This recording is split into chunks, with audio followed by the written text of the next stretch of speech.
Academia Falcons, la mejor. Academia Preuniversitaria Falcons. Calidad y exigencia. ¡Fuerza Falcons! Hola, muy buenos días, Academia Falcons. En esta oportunidad vamos a desarrollar el oncenio de Leguía. Así que vamos, muchachos. Resulta que el oncenio de Leguía inicia su gobierno para el año de 1919. ¿Ya? Profesor, ¿hasta qué año? Hasta el año de 1930. Por eso vamos a decirlo, o vamos a llamarlo bajo el tema del oncenio. ¿Ya, muchachos? Bien. Como contexto, tú vas a tener dos potencias acá. Por ejemplo, vas a tener a la URSS. Mientras el oncenio gobernaba, en el año de 1922, nace pues la famosa Unión Soviética, ¿sí o no? La URSS. ¿Ya, niños? ¿Ya? 1922, no te olvides. Profe, ¿y luego qué tenemos? Tenemos a Estados Unidos. ¿Y Estados Unidos qué cosa es, profesor? Viene a ser un país netamente capitalista. Mejor lo ponemos acá, socialista, ¿ya? El famoso socialismo. Socialismo. Y por acá tenemos el capitalismo. Ya, muchachos, esto caracteriza bastante. Ahora, atención. Resulta que los 11 años de gobierno de Leguía va a ser una etapa en el cual el Perú va a intentar buscar otra serie de gobierno, una serie de objetivos. Tú recordarás que en el año de 1919 Leguía le hace golpe de Estado, Leguía asume el poder, Leguía pretende hacer un gobierno bajo el tema de la modernización. Y para modernización él va a captar las inversiones. Ya, muchachos, y profe, ¿y con qué economía nosotros rompemos relaciones? Con la inglesa. Y vamos a abrazar ¿a qué economía? Al estadounidense. Ya, muchachos, entonces resulta que en esta etapa la idea es los préstamos, los famosos empréstitos.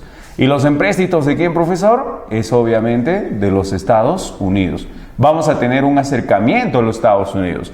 Y entonces por ahí nos vamos a emprestar un promedio de 6 millones, 8 millones y peligrosamente vamos a entonces entrar a los saldos de 60 millones de dólares. Y es ahí cuando Estados Unidos manda una famosa misión.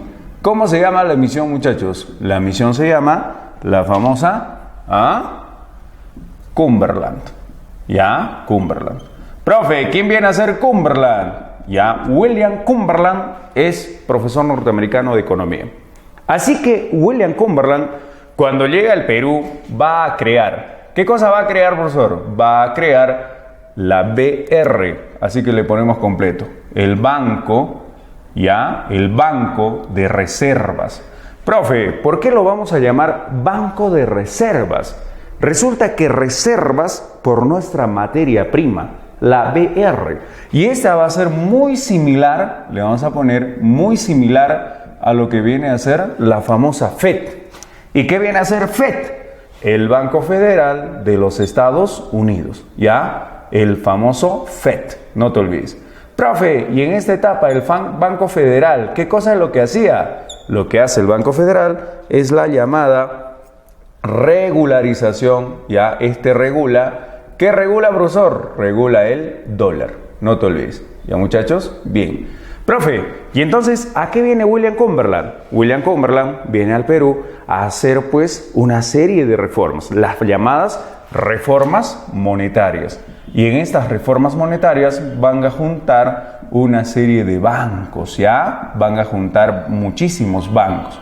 Y resulta que entre ellas el Banco Minero, el Banco Agrario, y bueno, pues vamos a tener un banco llamado el Banco de Reservas. Ahora, resulta que con esto Estados Unidos asegura ya la economía netamente dependista, ¿no? Entonces Perú de esta época, Perú busca la modernización.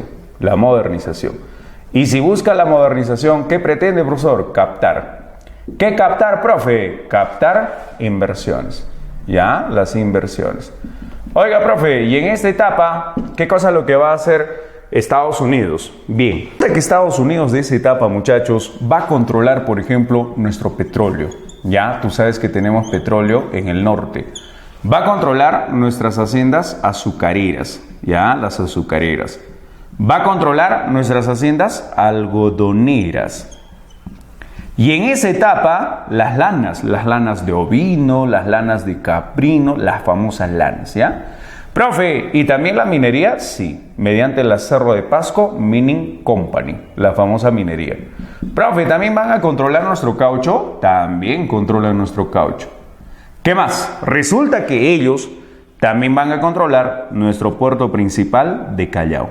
Profe, ¿por qué Callao? Porque resulta que Callao controla pues las importaciones y las exportaciones y de la misma forma los aranceles. O sea, en otras palabras, es cuando el Perú en esta etapa va a entregar nuestra materia prima ¿a quién? A los Estados Unidos. Y es ahí cuando se vive la etapa de dependismo de Norteamérica, es un dependismo total. Y Leguía se va a caracterizar por ser un gobierno sumamente, ¿qué cosa? Entreguista. No te olvides, ¿ah? Entonces, en resumen, muchachos, Leguía nos domina económicamente en esta etapa. La misión Cumberland fue muy importante en el año de 1922 en esa etapa. Entonces, resulta que la economía va a ser así, sumamente dependista. Profe, ¿y en el aspecto político cómo es? Mira, en el aspecto político van a crear ellos la famosa Constitución, ¿ya? ¿Y la Constitución, profesor, de qué año es? Esta Constitución es la del año de 1920, conocido también como la primera Constitución del siglo XX. Resulta que en esta Constitución él va a empezar a gobernar absolutamente todo. Controla los tres poderes. ¿Cuáles son los tres poderes, profesor? El poder ejecutivo. ¿Qué más? El legislativo. Y aparte del legislativo, ¿qué tienes? Tienes también el poder, judicial. Y todo esto, ¿quién lo va a dominar, profesor? Lo va a dominar enteramente Leguía. Entonces Leguía, mediante esta Constitución, va a hacer lo que quiere. Por ejemplo, en esas etapas, lo que se va a hacer en el Perú es desmantelación de los partidos políticos. Tú recordarás de que en la República Aristocrática había un partido, ese se llama el Partido Civil. También existe el Partido Demócrata, como que también ya un partido en decadencia. Tienes también otro partido, el Partido Constitucional, ¿sí o no? Entonces lo que Leguía políticamente hace es desmantelar los partidos políticos. Leguía en su gobierno no quiere partidos políticos, porque los partidos políticos son peligrosos. Van a pretender hacer quizá una especie de golpe, pero no golpe de Estado, sino un golpe político en contra de su gobierno. Por eso Leguía manipula los tres poderes. Entonces Leguía, a toda la gente que está en contra de él, ¡pam! La solución es expulsarlos. Así es como expulsa, por ejemplo, a Víctor Raúl Ayala-Torre. ¿A dónde, profe, lo expulsa? ¿A dónde? A México. Y resulta que en México se va a crear la famosa Alianza Popular Revolucionaria Americana, conocido bajo el nombre del APRA. Profe, ¿quién lo va a crear el APRA? No te olvides que el APRA lo va a crear el famoso Víctor Raúl Ayala-Torre. ¿Dónde lo va a crear? En México. ¿Cómo se llama ese partido? Alianza Popular Revolucionaria Americana, el famoso APRA. Profe, ¿a qué clase representa? Ojo, representa a la clase media. Y en esa época los de la clase media, ¿quiénes eran, profe? Por ejemplo, en la clase media, ya le vamos a poner acá, la clase media. En esa época está pues el famoso obrero, ¿ya? Está también la burocracia. Y aparte de la burocracia, profesor, está también el profesional. Entonces, fundamentalmente a ellos los va a dominar ya los del partido APRA. Entonces, acá se gana pues a los líderes de los obreros, a los líderes de los profesionales y a aquellos movilizan masas. Entonces la idea del partido APRA era la lucha a favor de las reformas. ¿Qué reformas, profesor? Las reformas sociales. ¿Ya, muchachos? Entonces las reformas sociales. Entonces tú tienes que entender de que efectivamente el partido APRA le hace una contra Leguía.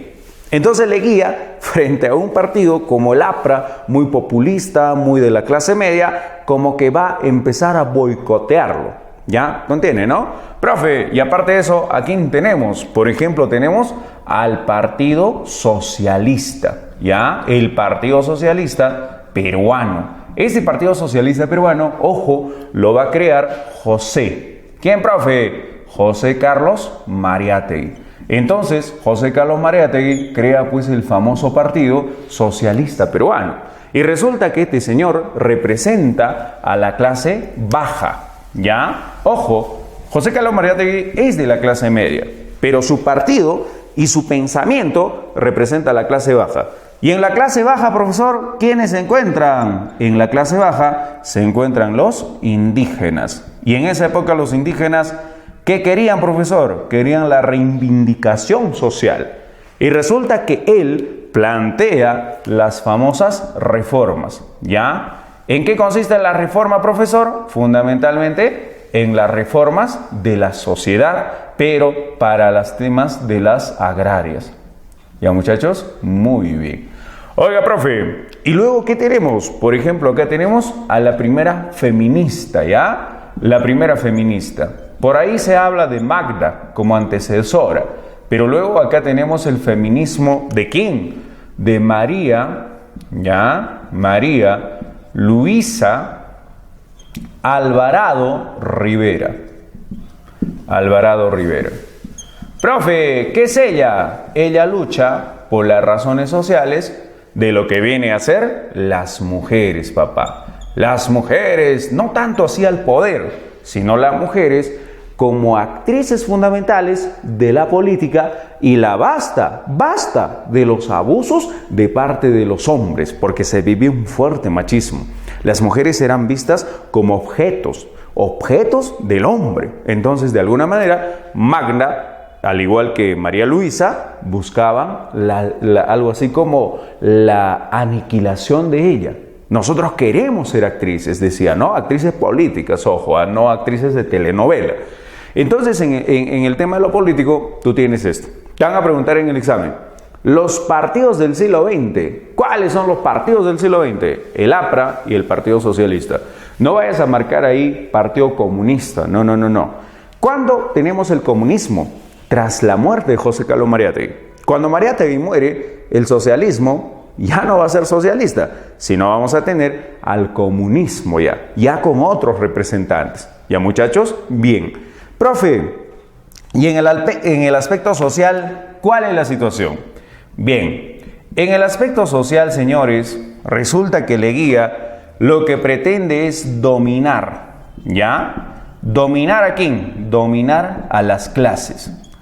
Y para dominar a las clases, es lo que necesita saber, ¿ya? Este señor sabe sus necesidades.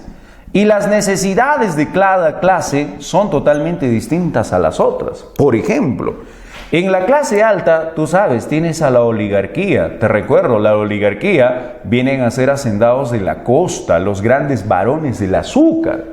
Y resulta que para ello, lo que pretende a la oligarquía es dominarlos. ¿Cómo? Con una famosa ley. Por ejemplo, a la clase alta, le vamos a poner acá, ¿ya? A la clase alta les va a querer dominar mediante proyectos, ¿ya? Por ejemplo, ¿qué proyecto, profesor? Proyectos. Uno, para la oligarquía. ¿Qué cosa? La ley de aguas, ¿ya? ¿Para qué la ley de aguas, profesor? Porque si tú tienes agua y tienes grandes canales de regadío y de la misma forma tú vas a tener mayor producción en tu chacra. Pero no estamos hablando pues de una, de 3, de 5 hectáreas, estamos hablando de 20 hectáreas, 70 hectáreas, 200 hectáreas.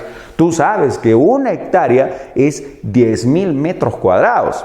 Entonces para ello los hacendados, los varones del azúcar, pretenden pues lo que viene a ser grandes canales. Entonces, Leguía les promete grandes canales, pero luego Leguía, una vez construido, por ejemplo, tenemos el proyecto Olmos para el norte, ya que por cierto Olmos no se va a construir al 100%, y resulta que ahí Leguía cuando les pone canales, les dice, miren señores de la oligarquía, si ustedes se rebelan ante mí, te quito agua. Así de simple, ¿ah?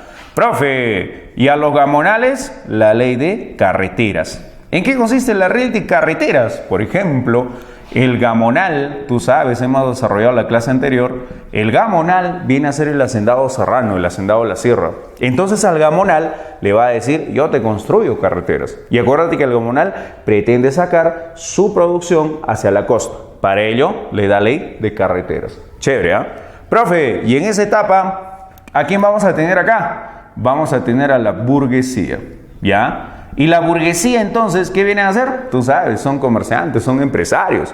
Para que tus empresas no quiebren, nosotros, el Estado, te vamos a prestar dinero, te vamos a dar los empréstitos, te vamos a mantener, no vamos a querer que tu empresa quiebre. Así te va a controlar la burguesía. ¿Te das cuenta? Profe, y a la clase media, ¿cómo controla la clase media? A la clase media le va a dar también, por ejemplo, al obrero. ¿Qué le va a reconocer al obrero? Sus 8 horas. Pero estas 8 horas, profesor, no es obra de él, por supuesto. 8 horas para portuarios es Guillermo Billinghurst. 8 horas para todo el Perú es José Pardo y Barreda. Pero este señor legaliza las 8 horas. También vas a tener tus días de descanso, vas a tener tus aumentos de jornales, pero fundamentalmente las 8 horas. ¿Te das cuenta? Profe, a la burocracia, ya. Mira, los de la burocracia, en este caso, van a tener sus aguinaldos. Los de la burocracia ahora van a tener respaldo del Estado. Antes no lo tenían, porque tú recordarás que en la República Aristocrática la burocracia viene a ser personas que trabajan para el Estado, profesionales que trabajan para el Estado. Pero en este caso el Estado no les da un cierto respaldo, pero ahora sí vas a tener tu respaldo. ¿Respaldo a quién? Respaldo a la burocracia. Profe, ¿qué pasa con el profesional? Al profesional sí le hizo linda, por ejemplo, profesionales independientes, estos economistas, contadores, de esa época son ingenieros, médicos, abogados, profesores. Bonito les convence, por ejemplo, con un economista egresado de la San Marcos, porque tú recordarás de que la San Marcos es la universidad de esa época. Entonces te decían, ¿no? Oiga, señor economista, ¿cuánto quiere ganar? Un recién egresadito, bachillera. Señor Leguía, yo la verdad quiero ganar, ya, supongamos en soles, ya, 15,000 soles mensuales. Leguía le dice, te doy 20,000 soles. Dime tú, señor profesional, ya, tú dime, dime, ¿tiene casa acá en Lima? No, no tengo, señor. Ya, escoge un barrio. Tú escogías, supongamos, Miraflores. Leguía te decía, yo te construyo tu casa allá. Oiga, pero señor, tanto para mí sí, yo te voy a convertir en la burocracia estatal con respaldo del Estado. Entonces a los profesionales independientes los hace burócratas especiales. Entonces ahí tenemos el respaldo del Estado. Ya muchachos, hay respaldo del Estado. Profe, ¿qué vamos a tener en la clase baja? Chécale, papá. En la clase baja tú tienes, por ejemplo, al indígena. En la Constitución de 1920, en el artículo 58, se reconoce, ¿qué cosa? La legalidad. ¿La legalidad de qué? La legalidad de las comunidades. Acá nacen las comunidades campesinas. Ahí es cuando ellos ya no pueden entrar a tu tierra y te pueden votar, como lo dice pues en las obras de esa época. Los ríos profundos, Yaguar Fiesta, como lo dice Clorinda Mato de Turner, como lo dicen historiadores de la época, que dicen, por ejemplo, ojo, la literatura también está metida en este tema. Entonces resulta que en esa etapa, los eventos escritos de esa época dicen, ¿no?, que cuando un gendarme ya llegaba, te asesinaba si no te ibas de tu pueblo. Por ahí de repente llegaba el gamonal, el terrateniente, se apoderaba de tus tierras. Entonces el Estado no te respaldaba a ti, campesino, no te respaldaba porque eras la mayoría de la población y además de eso no tenías derecho a nada. Pero ahora Leguía te ofrece a ti, campesino, que tus tierras serán reconocidas por el Estado. Y al ser reconocidas por el Estado, ya tu comunidad es legal. Imagínate tú, entonces legaliza las comunidades campesinas. Bonita obra, ¿no? Entonces lo que Leguía hace es controlar a todas las clases sociales. Te controla. ¿Cómo te vas a rebelar ante Leguía si por ahí te da beneficios? ¿Cómo te puedes rebelar?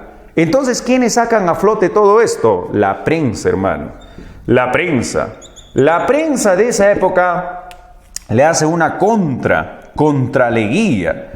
Pero si la prensa de esa época no era comprada a buenas, entonces Leguía lo cerraba. ¿Te das cuenta? Puña, que era terrible la situación. Profe, ¿y cómo fue esta etapa? Mira, papá, en el gobierno de Leguía nacen barrios populosos. Leguía celebra los 2 centenarios. 1921, centenario de la independencia. 1924, centenario de la batalla de Ayacucho. Leguía estuvo acá en Huamanga. Leguía en esa etapa iba a concluir una obra que se venía ya trabajando sobre el tema de los ferrocarriles a la Sierra Central y Sur del Perú. Y de alguna manera, Huancayo chantajea. No te creo, profe. Sí, Huancayo le dice a Leguía: señor Leguía, para empezar, ¿qué tiene Huamanga? ¿Qué exporta Huamanga? ¿Tuna? No pues. ¿Cochinilla? No pues. ¿Tara? No pues, señor. ¿Y qué tenía Huancayo? Huancayo tiene su minería. Huancavelica tiene minería. Entonces, por ello, nuestro tren no llega a Huamanga. Ese es el famoso Tren Macho, hermano. Tren Macho, Lima, Huancayo, Huancavelica. ¿Y qué le hizo a Huamanga? Su carretera. ¿Ya? Y ahí es cuando vamos a tener la famosa ley de carreteras. Y con estas carreteras vamos a tener la famosa mita. ¿Y quién lo llama así? Lo llama Jorge Vasari, la mita republicana. ¿Y esta mita republicana en qué consiste, profesor? Las famosas construcciones de carreteras. Las carreteras que donde que tú trabajabas, semanas gratis, hasta meses gratis para el Estado. ¿Y a quién beneficia esto? Al gamonal. ¿Quién trabaja gratis? El campesino, el indígena. ¿Te das cuenta? Y gracias a este proyecto tenemos carretera Huamanga, Huanta, Mantaro, Huancayo, Lima. Esa es nuestra carretera en la época de Leguía. Ya nos cambiaron carretera ya cuando debíamos de haber tenido ferrocarril. Imagínate, adiós ferrocarril, ya que sea carretera, pues por presión de los gamonales. Bien, señores, también en esta etapa Leguía preguntó, ¿no? ¿Quién es tu mayor heroína? Oiga, huamanguino. Y en la cabeza estaba María Andrea Parado de Bellido. Y en honor a ella se va a construir la plazoleta María Andrea Parado de Bellido. ¿Dónde, profe? A las afueras de Huamanga, que en esa época era conocido como Pampa del Arco. ¿Y por qué habían sobrado ese espaciazo, profesor? Habían sobrado justamente para que sea el centro ferroviario de toda la Sierra Sur peruana. Imagínate. Y al final de todo, tenemos la plazoleta. Sí conoce la plazoleta, donde que has hecho el amor varias veces durante la noche, ¿no? Sí, claro, te han filmado. Profe, si Leguía era todo esto, era bacán, los 11 años de gobierno. ¿Por qué cayó Leguía? 1, la prensa le saca las verdades a Leguía. 2, vamos a tener fundamentalmente la causa externa. ¿Qué significa eso, profesor? El famoso crack, ¿ya? ¿Qué crack? El crack del 29. ¿Y cuál es el crack del 29? La famosa caída, ¿ya? Caída de la bolsa o caída del jueves, el famoso jueves negro. Y con este jueves negro cae pues Wall Street. Hay quiebra ¿de qué, profesor? Hay quiebra, señores, de casi 6.000 bancos. 6.000 bancos, señores, van a quebrar. Y las grandes potencias prefirieron sacar su dinero a que se quiebre todo el sistema. Entonces, es como si la vaca dejara de dar leche. Y los becerritos que vivimos de Estados Unidos vamos a quedar perjudicados. No te olvides que en esta época Perú se había casado con Estados Unidos. Entonces el tema del jueves negro, el crack del 29, va a ser la causa de la caída externa de Leguía. Profe, ¿y cuál es la causa interna de esa época? La causa interna, papitos, viene a ser esta. La causa interna es los golpes, ¿ya? Los golpes de Estado. Pero ¿quién hace el golpe de Estado exitoso? Lo hace Luis Sánchez Cerro. Y resulta que Luis Sánchez Cerro, al hacerle golpe de Estado, inmediatamente Leguía es recluido. Y efectivamente Augusto Bernardino Leguía, el hombre más fuerte de esa época, fue asesinado. Muchos dicen que Leguía murió en la penitenciaría de Lima. Dicen, entonces Leguía muere o fallece, pues. Fallece. ¿Ya, señores? Bueno, en la penitenciaría de Lima fallece Leguía. Este es el famoso onceño Leguía. ¿Qué tratados territoriales durante el onceño Leguía? Miren, muchachos, resulta que en esa etapa del onceño Leguía se va a firmar el famoso Tratado de Salomón Lozano. Mediante el Tratado de Salomón Lozano, ¿ya? mediante Salomón Lozano, el Perú, señores, va a perder su río. ¿Qué río, profesor? El famoso río Caquetá. Profe, que esto no lo habíamos perdido en la época del primer gobierno de Leguía. Bueno, sí, de alguna manera, pero los caucheros de la pradera no querían, señores, que Perú pierda su río Caquetá. Pero al final de todo, en el año de 1922, también hemos perdido nuestro famoso trapecio, el trapecio amazónico. ¿Y te acuerdas que había un pueblito? ¿Cómo se llama? Leticia, ¿sí o no? Leticia. Entonces, de alguna manera, Perú ya perdía su río Caquetá. Oiga, profe, ¿con qué río nos quedábamos? Con el famoso río Putumayo. ¿Ya? Putumayo. Con el Putumayo nos vamos a quedar. Entonces, muchachos, mediante el Tratado Salomón Lozano, Leguía entregaba nuestro Caquetá y nuestro trapecio amazónico. ¿A quién, profesor? A Colombia. En esa etapa también en el gobierno de Leguía vamos a firmar el famoso tratado de Radagamio Figueroa Larraín o simplemente el Tratado de Lima. Gracias al Tratado de Lima o Radagamio Figueroa Larraín, que es lo mismo, nosotros vamos a recuperar nuestro territorio de Tacna. ¿Ya? Perú recupera Tacna y para siempre le hemos dado nuestro territorio de Arica.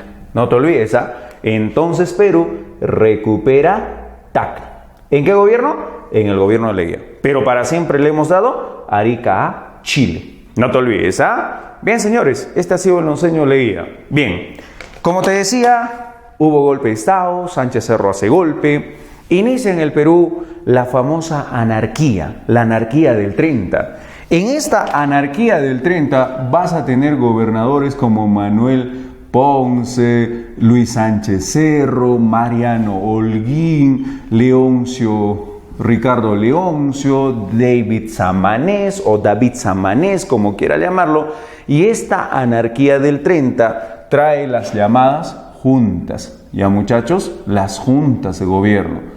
¿Cuáles fueron las juntas de gobierno más importantes en esta etapa, profesor? Por ejemplo, la junta de gobierno más representativa de esta época ha sido, por ejemplo, la de David Samanez Ocampo, ya que David Samanez Ocampo creaba Jurado Nacional de Elecciones, no te olvides, que anteriormente era Jurado Electoral Nacional, pero Jurado Nacional de Elecciones viene de él, de David Samanez Ocampo.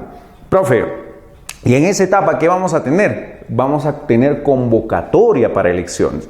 Vamos a tener elecciones presidenciales en esa etapa. Ahora, te podría hacer la pregunta, profe, ¿quién es el presidente que menos tiempo dura? Mariano Holguín. Adivina cuánto. Va a durar 1 hora con 45 minutos. Ese es el presidente que menos tiempo dura en la historia. ¿Qué pensabas? ¿Kuczynski? No, Kuczynski llegó a gobernar 600 días. No te olvides, ¿ya? Entonces resulta que estas juntas de gobierno hacen las elecciones de Luis Sánchez Cerro. Luis Sánchez Cerro inicia su gobierno y obviamente tenemos el tercer militarismo.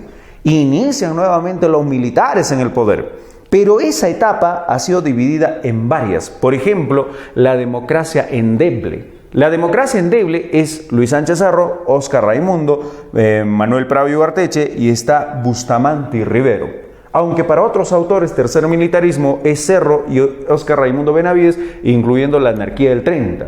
¿Ya? Hay que ver también el tema de los autores. Profe, cuando entra Luis Sánchez Cerro en el año de 1931, ¿cuál es la idea? Primero, la declaratoria de guerra. Se va a llamar la Unión Revolucionaria. La Unión Revolucionaria también será conocida bajo el nombre de El Perú sobre todo. Bajo este discurso, de alguna manera, Luis Sánchez Cerro pretende, señores, que nuestra querida Leticia regrese al Perú. ¿Ya? Y para ello declara la guerra a Colombia. No te olvides, Sánchez Cerro declara la guerra a Colombia. 1, para que Leticia o el trapecio amazónico regrese al Perú. Como que ya el tema del río Caquetá lo habíamos perdido. Entonces, acá tenemos la declaratoria de guerra. ¿A quién le declaramos la guerra? ¿A quién? A Colombia. Muchachos, la declaratoria de guerra a Colombia. Profe, ¿le hemos ganado? En realidad quedó inconclusa. Ahorita te lo explico. En este gobierno se va a darse, muchachos, la clausura. ¿La clausura de qué? De la Universidad Nacional Mayor de San Marcos. ¿Por qué se clausura la San Marcos? Porque resulta que había sido declarada la cuna. ¿La cuna de quién? La cuna del aprismo. Inmediatamente Luis Sánchez Cerro da una ley, la famosa ley de la persecución a sus opositores. Y con esto se va a perseguir a los apristas y a los comunistas. Tú recuerda que ya no se llama el Partido Socialista de Mariátegui, sino comunismo ya. Y en la historia dice, persecución a apristas y comunistas. No te olvides. Y de esa vamos a tener la mal llamada revolución aprista. ¿Por qué mal llamada revolución aprista? Porque en realidad los apristas fueron perseguidos. No hubo una revolución. Casi 9.500 apristas y otros saldos dicen 14.000 apristas, oiga, han sido asesinados en el sitio arqueológico de Chanchán. Este señor también ha sido genocida, hermano. Y en esa época, en este gobierno, vamos a tener también la famosa Constitución. ¿Cómo se llama la Constitución? La famosa Constitución fascista. ¿Y esta Constitución de qué año es, profesor? La del año de 1933. ¿Qué es lo bueno de esta Constitución? Por ejemplo, reconoce el voto municipal. ¿Ya? ¿Voto municipal a quién? Voto municipal a las mujeres. Al fin la mujer puede participar en elecciones. Voto municipal. Y además de eso, bajo esta Constitución se legaliza el habeas corpus. Bajo esta Constitución vamos a tener también la anulación de la mitad republicana. Por eso la gente bastante le ha respaldado a Luis Sánchez Cerro por la anulación de lo que es la mitad republicana, o sea, la ley de carreteras. También vamos a tener en esta etapa, señores, su asesinato. Profe, ¿quién lo va a asesinar? Lo va a asesinar, ojo, fue asesinado. ¿Por qué? Fue asesinado por José Abelardo, ¿ya? Abelardo. ¿Qué Abelardo, profesor? Abelardo Mendoza Leiva. ¿Dónde lo va a matar? Y eso que este señor, oiga, contaba con apoyo de la Guardia Civil y la Guardia Republicana. Aún así, Abelardo Mendoza Leiva lo asesina. ¿Por qué? Porque este señor era un joven aprista, estudiante de Derecho, ya que su cúpula había sido asesinada, ¡pam! ¿Qué le quedó? Asesinarlo, pues. Eso es lo que sucede.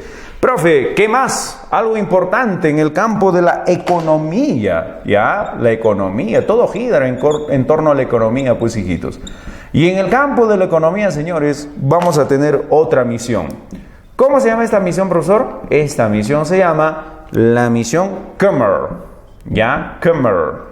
¿Y qué significa eso, profesor? En el Perú lo vamos a llamar la misión Kemmerer, de Edwin Kemmerer. En realidad es la misión Kemmerer. ¿A qué llega misión Kemmerer, profesor? A hacer la reforma, ¿ya? La reforma.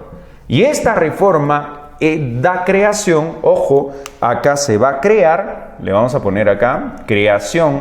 ¿Creación de qué, profesor? Creación del Banco Central de Reservas. No te olvides. ¿Y por qué se va a llamar el Banco Central de Reservas? Es a causa de que la BR, en la época de Leguía, se va a cambiar o va a evolucionar al Banco Central de Reservas.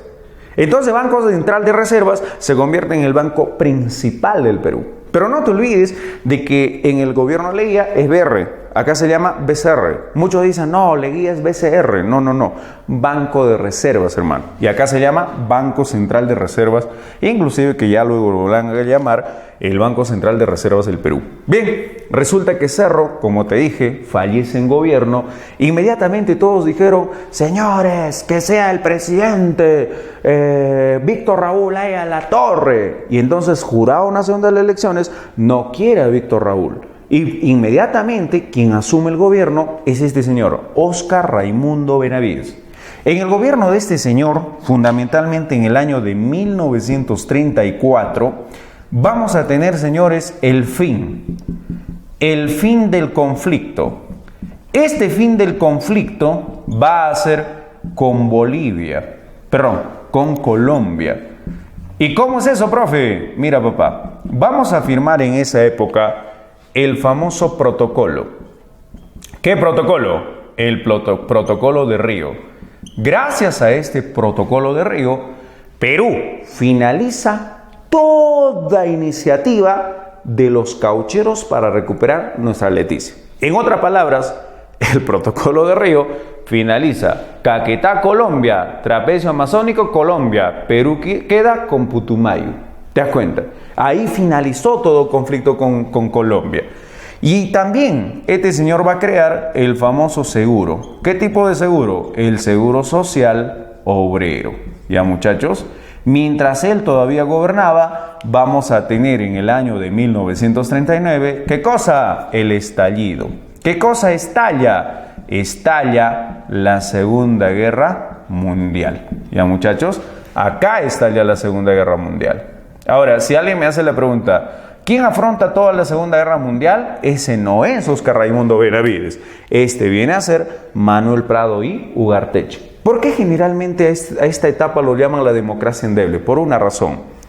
Manuel Prado y Ugarteche es un personaje muy importante en la historia porque representa a lo que viene a ser la oligarquía.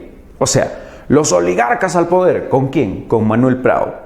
En el año de 1942 nace la famosa leyenda, la leyenda negra. ¿En qué consiste esto?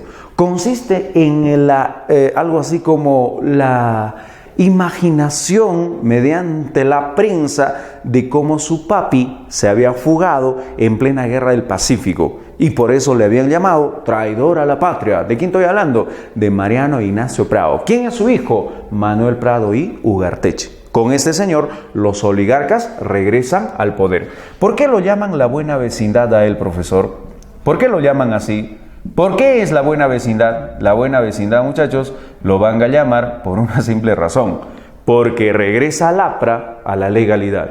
Tú recordarás de que Cerro desconoció al APRA. Entonces, ¿qué hace Manuel? Manuel lo que hace es regresar a la legalidad. ¿Y quiénes van a asesorar a Manuel Prado? Lo van a asesorar los apristas. Por eso la buena vecindad.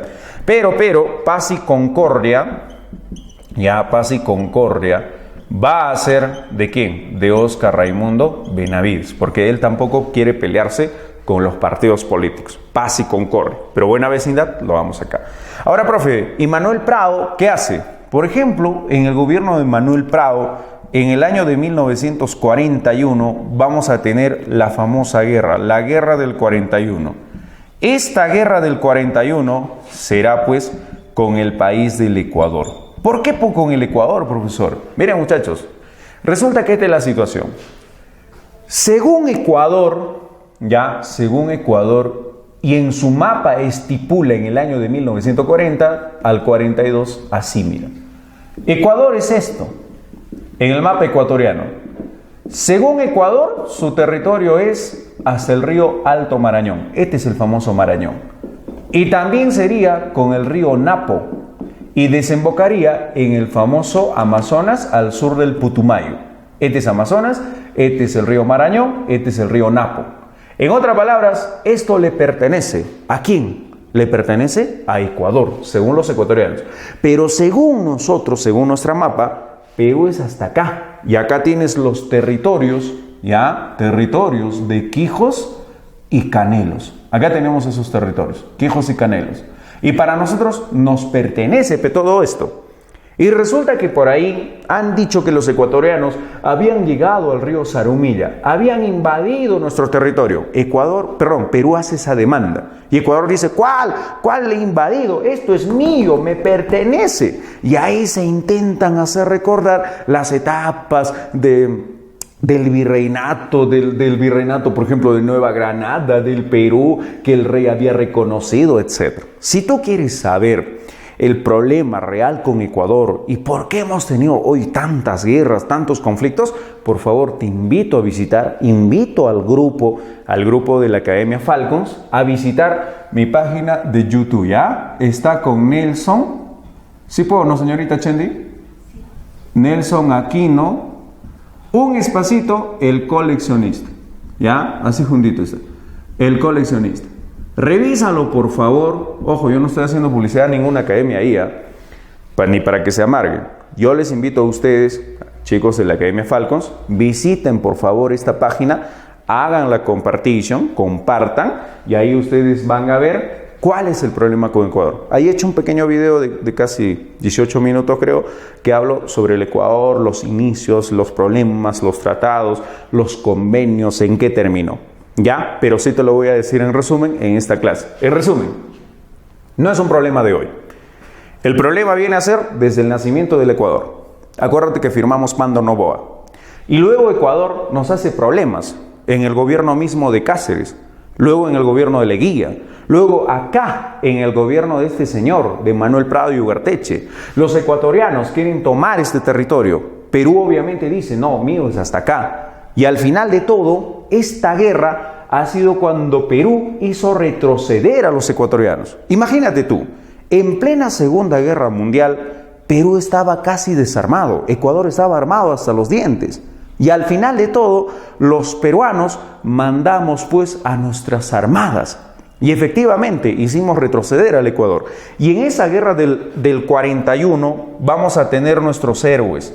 Profe, ¿quiénes son los héroes del Perú? Los héroes del Perú, por ejemplo, viene a ser Eloy Ureta. ¿Quién es Eloy Ureta? Viene a ser el último mariscal del Perú. Tenemos también a José Abelardo Quiñones González, ¿ya? Aquel que aparece en nuestro billetito de 10 soles. Él es el héroe de esa etapa también, que por cierto se ha sacrificado, y eso te han contado desde colegio, ¿no? Que se ha estrellado cerca a la frontera de Quijos en una base militar ecuatoriana. Dio su vida. Y por ahí dice que nosotros ganamos la guerra, dice eso el Estado peruano. Pero los ecuatorianos dicen, no nos han ganado, simplemente entramos en una pacificación mediante Estados Unidos. Por eso es que en el año de 1942, Perú va a firmar el protocolo. ¿Qué protocolo, profesor? En este caso sería el protocolo de Río de Janeiro. Con este protocolo del Río de Janeiro, nosotros vamos a tener una delimitación. ¿Cuál sería la delimitación? La famosa cordillera. Ya acá tenemos la cordillera. ¿Por qué nuestro territorio con Ecuador es así, profe? Por la cordillera del Cóndor. ¿Ya, muchachos? Por eso es nuestro territorio así. ¿Ya? Entonces la delimitación será en el año. ¿Qué año? Muy importante, 1942. La cordillera del Cóndor.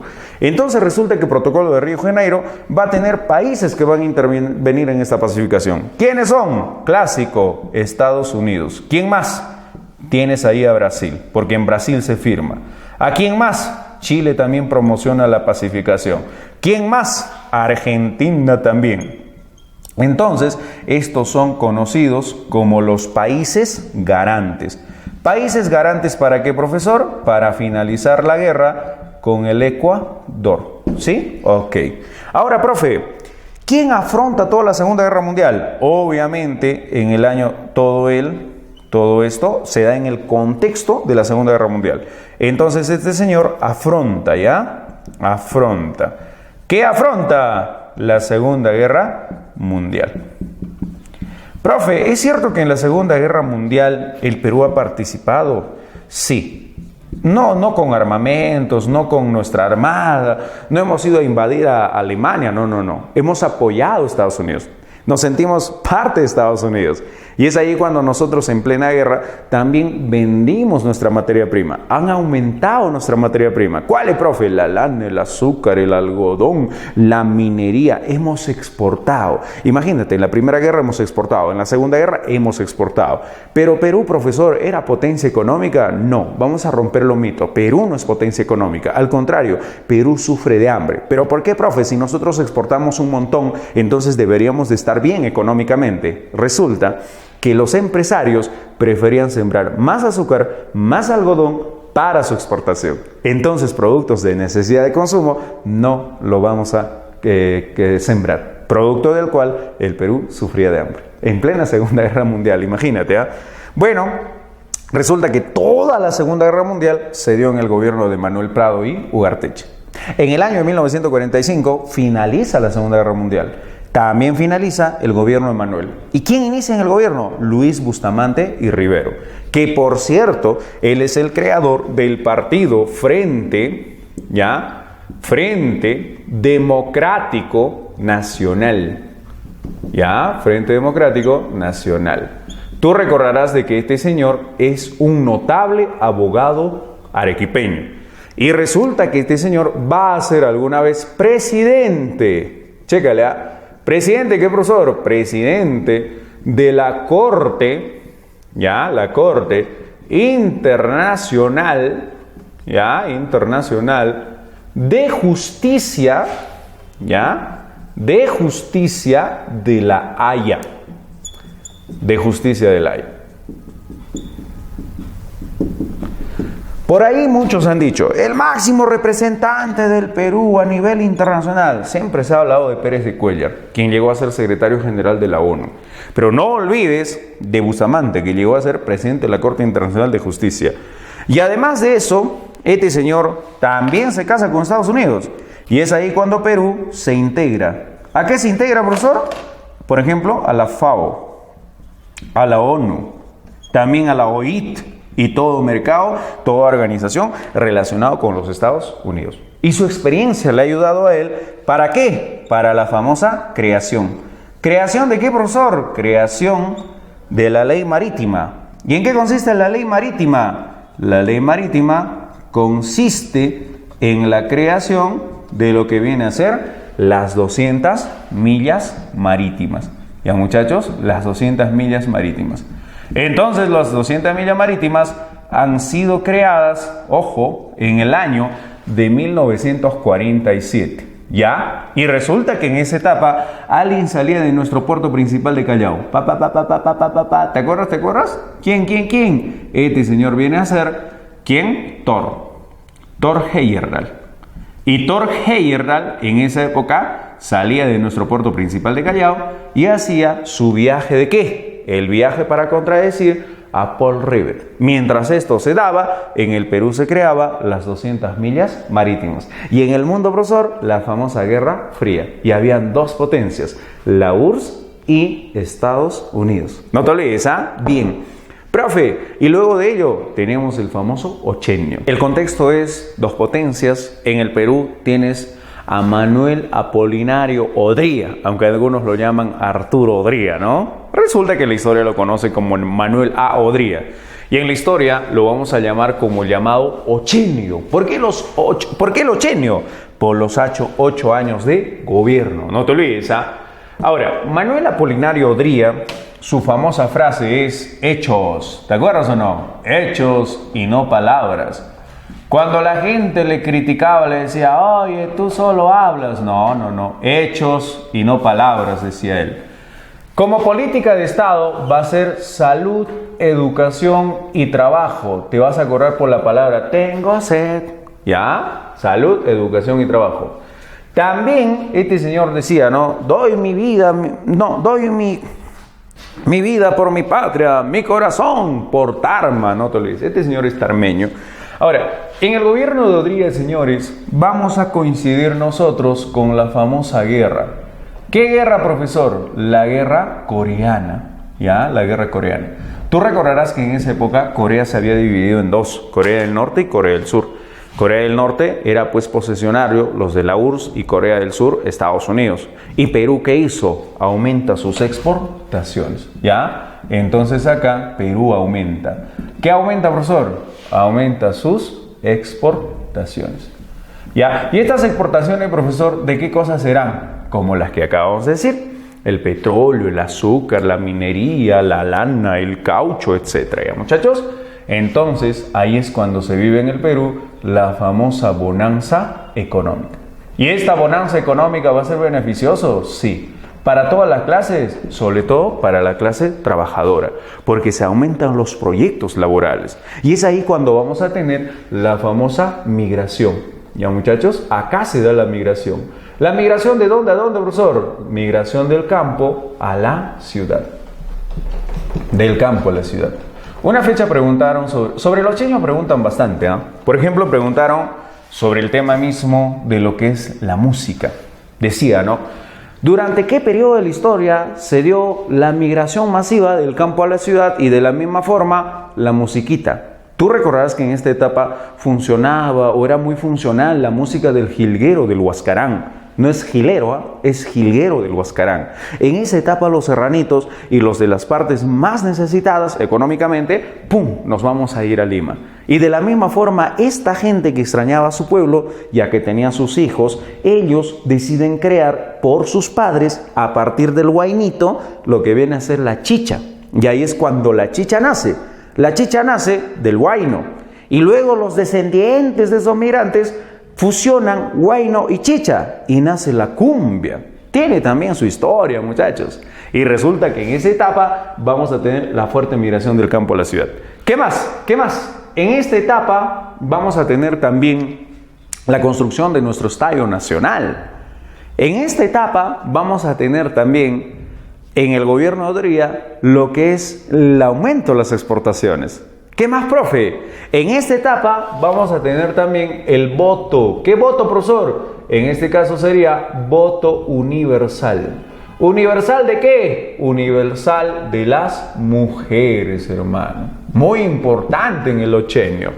¿Qué más, profe? O quizá alguna obra en Ayacucho. Ustedes conocen el puente Centenario, o conocido como el puente Odría. Claro, en Ayacucho tenemos el famoso puente Odría. ¿Y cuál es ese famoso puente Odría? Es de Carsa, que conecta con lo que es Magalina. ¿Por qué conecta? Porque resulta que todo esto era pues el famoso Pericoaijo, y Pericoaijo pues había tenido una especie de caída grandísima y producto del cual nadie podía, o sea, era difícil cruzar, y ahí es cuando construyen el puente Odría. No te olvides, entonces el gobierno de Odría, como política de Estado, va a tener sobre todo la educación, y gracias a ello se van construyendo más centros educativos. Sobre todo también a él le ha preocupado los migrantes, y en honor a los migrantes intensifica los colegios nocturnos. ¿Cómo es eso? Por ejemplo, los obreros trabajaban de día, ¿ya? Y de noche era su educación, porque Odría decía, yo quiero a mi gente preparada, ¿ya? Él era medio chinito, por eso también le decían el chino a Odría.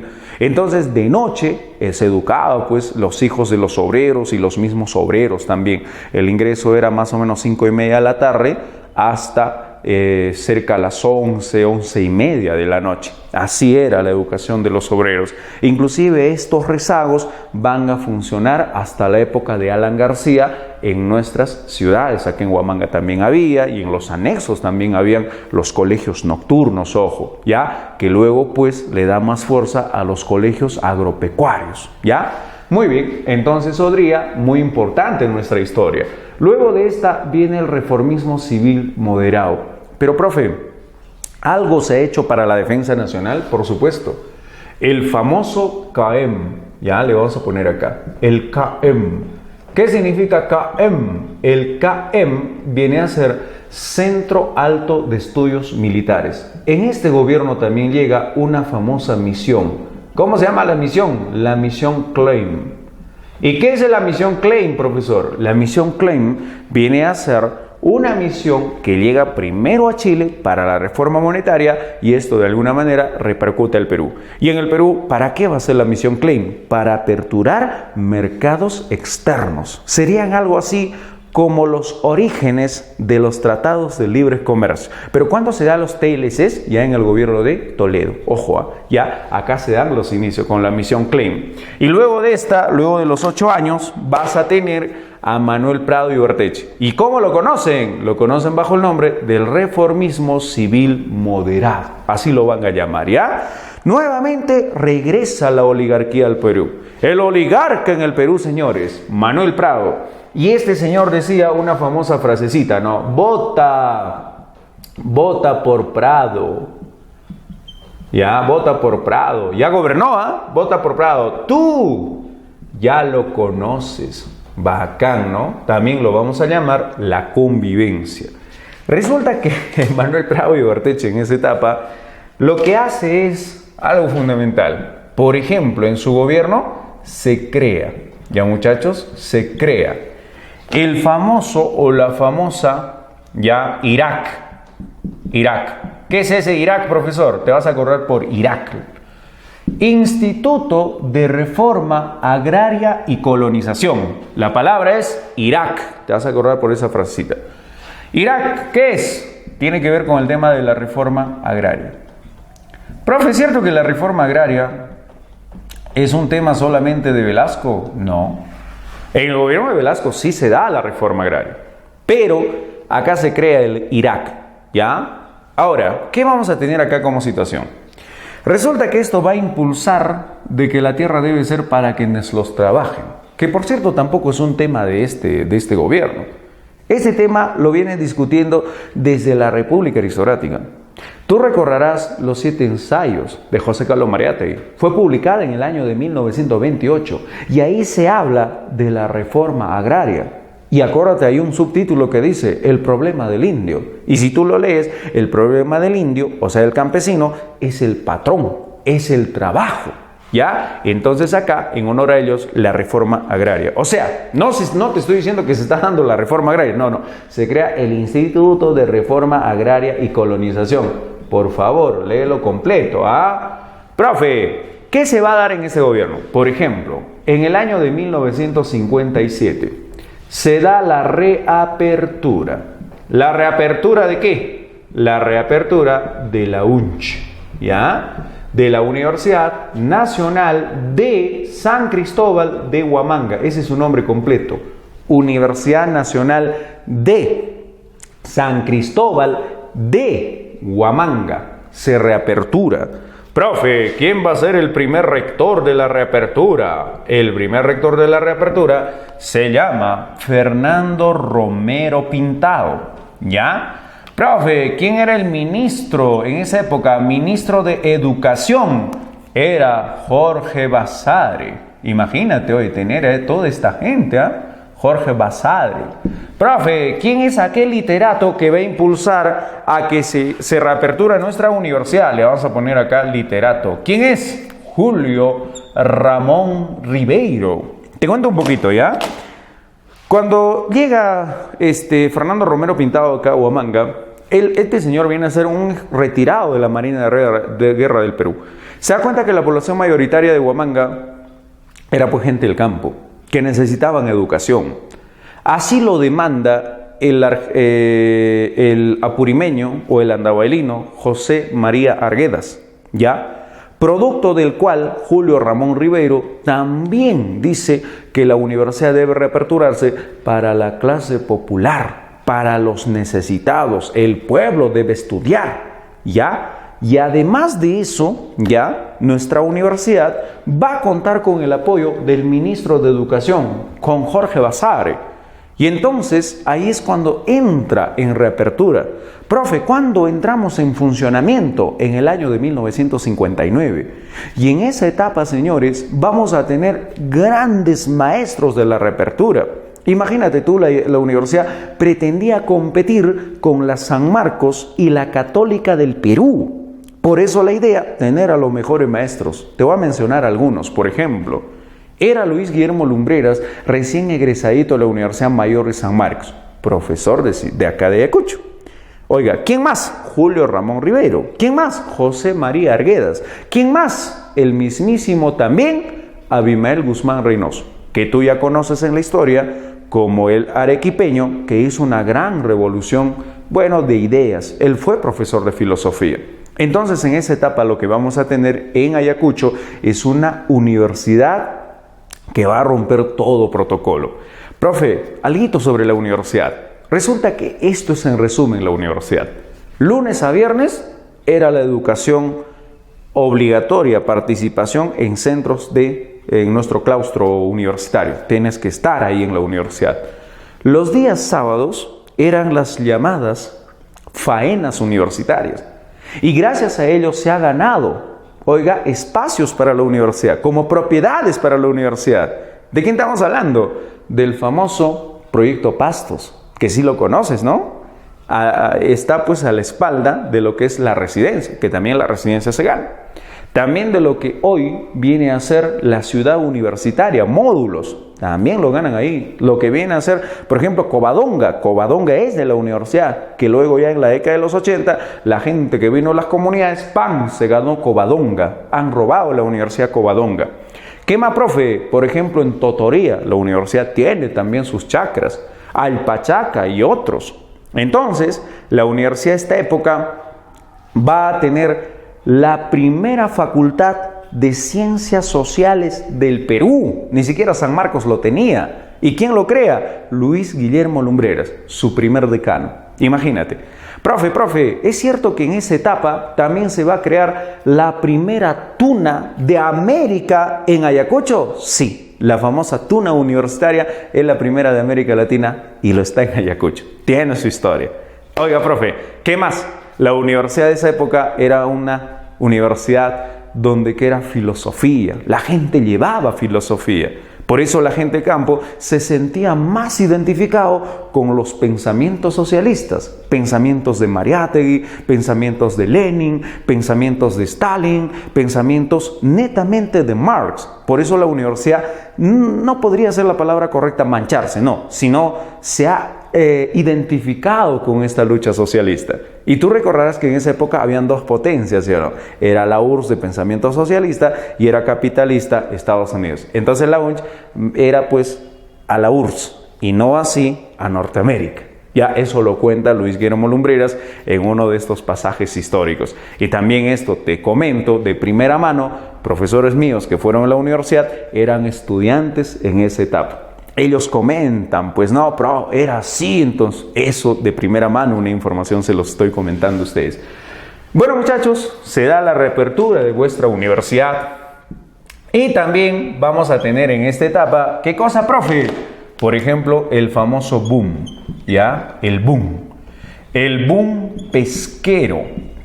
Y al Perú le van a dar una nueva denominación. ¿Cuál? Perú Potencia. No, profe, ¿en serio? Sí, Perú Potencia.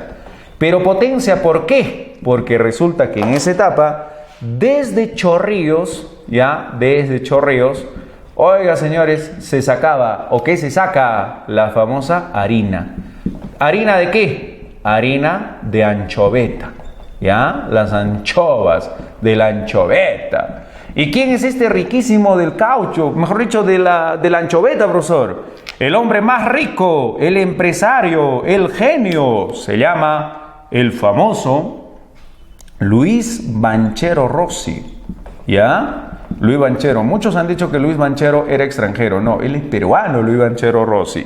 Él es el famoso hombre rico de esta etapa. Al Perú le llevó una gran potencia, pero Perú no lo pudo aprovechar. Ya, no te olvides, ya en clase presencial hablamos un poquito más de este millonario, que por cierto, contarte de su vida sería motivarte a que tú seas empresario. Él empezó de cero, imagínate. Él empezó de cero, se juntó billetito, invirtió en una forma de negocio, no le salió otra, tampoco le salió esta, no le salió, no se chupó, continuó con esto, hasta que se compra pues una empresa ya de anchoveta cerca a Chorrillos, que en realidad no funcionaba mucho. Él apostó en ello, ¡pum! Imagínate en qué lo hizo, ¿no? En qué se ha convertido. Profe, y en esta etapa, ¿qué vamos a tener? También, mira, no te olvides, tenemos esta situación del Perú, ¿ya? Entonces, Manuel Prado Ugarteche, muy importante en su segundo gobierno. Profe, acá vamos a tener alianza. ¿Alianza con qué, profesor? Alianza con los partidos. Los partidos, ¿ya? O sea, él, siendo civil, no pretende pelearse. Él pretende vivir en una democracia. Por eso es que lo llaman, ¿cómo que lo llaman? La democracia endeble, no, reformismo civil moderado. ¿Te das cuenta? Profe, ¿y luego quién entra? Fernando Belaúnde Terry. Y a él lo vamos a llamar bajo el Partido de la Acción, o él crea el famoso Acción Popular. ¿Ya, muchachos? ¿Y cuál es su símbolo? Es la palita, ¿no? Acción Popular. Cuando entra Fernando Belaúnde Terry, se va a dar la primera reforma, ¿ya? Ese sí, la primera reforma. ¿Qué reforma, profesor? La reforma agraria, ¿ya?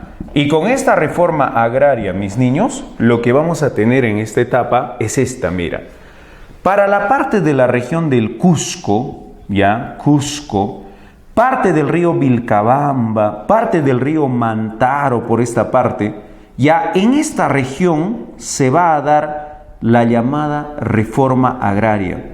¿Por qué no funciona la reforma agraria en esta etapa, profesor? No va a funcionar porque resulta que los campesinos inmediatamente quisieron posesionar de esas tierras. Y es ahí cuando los gamonales, los hacendados, se sintieron atropellados frente a sus derechos.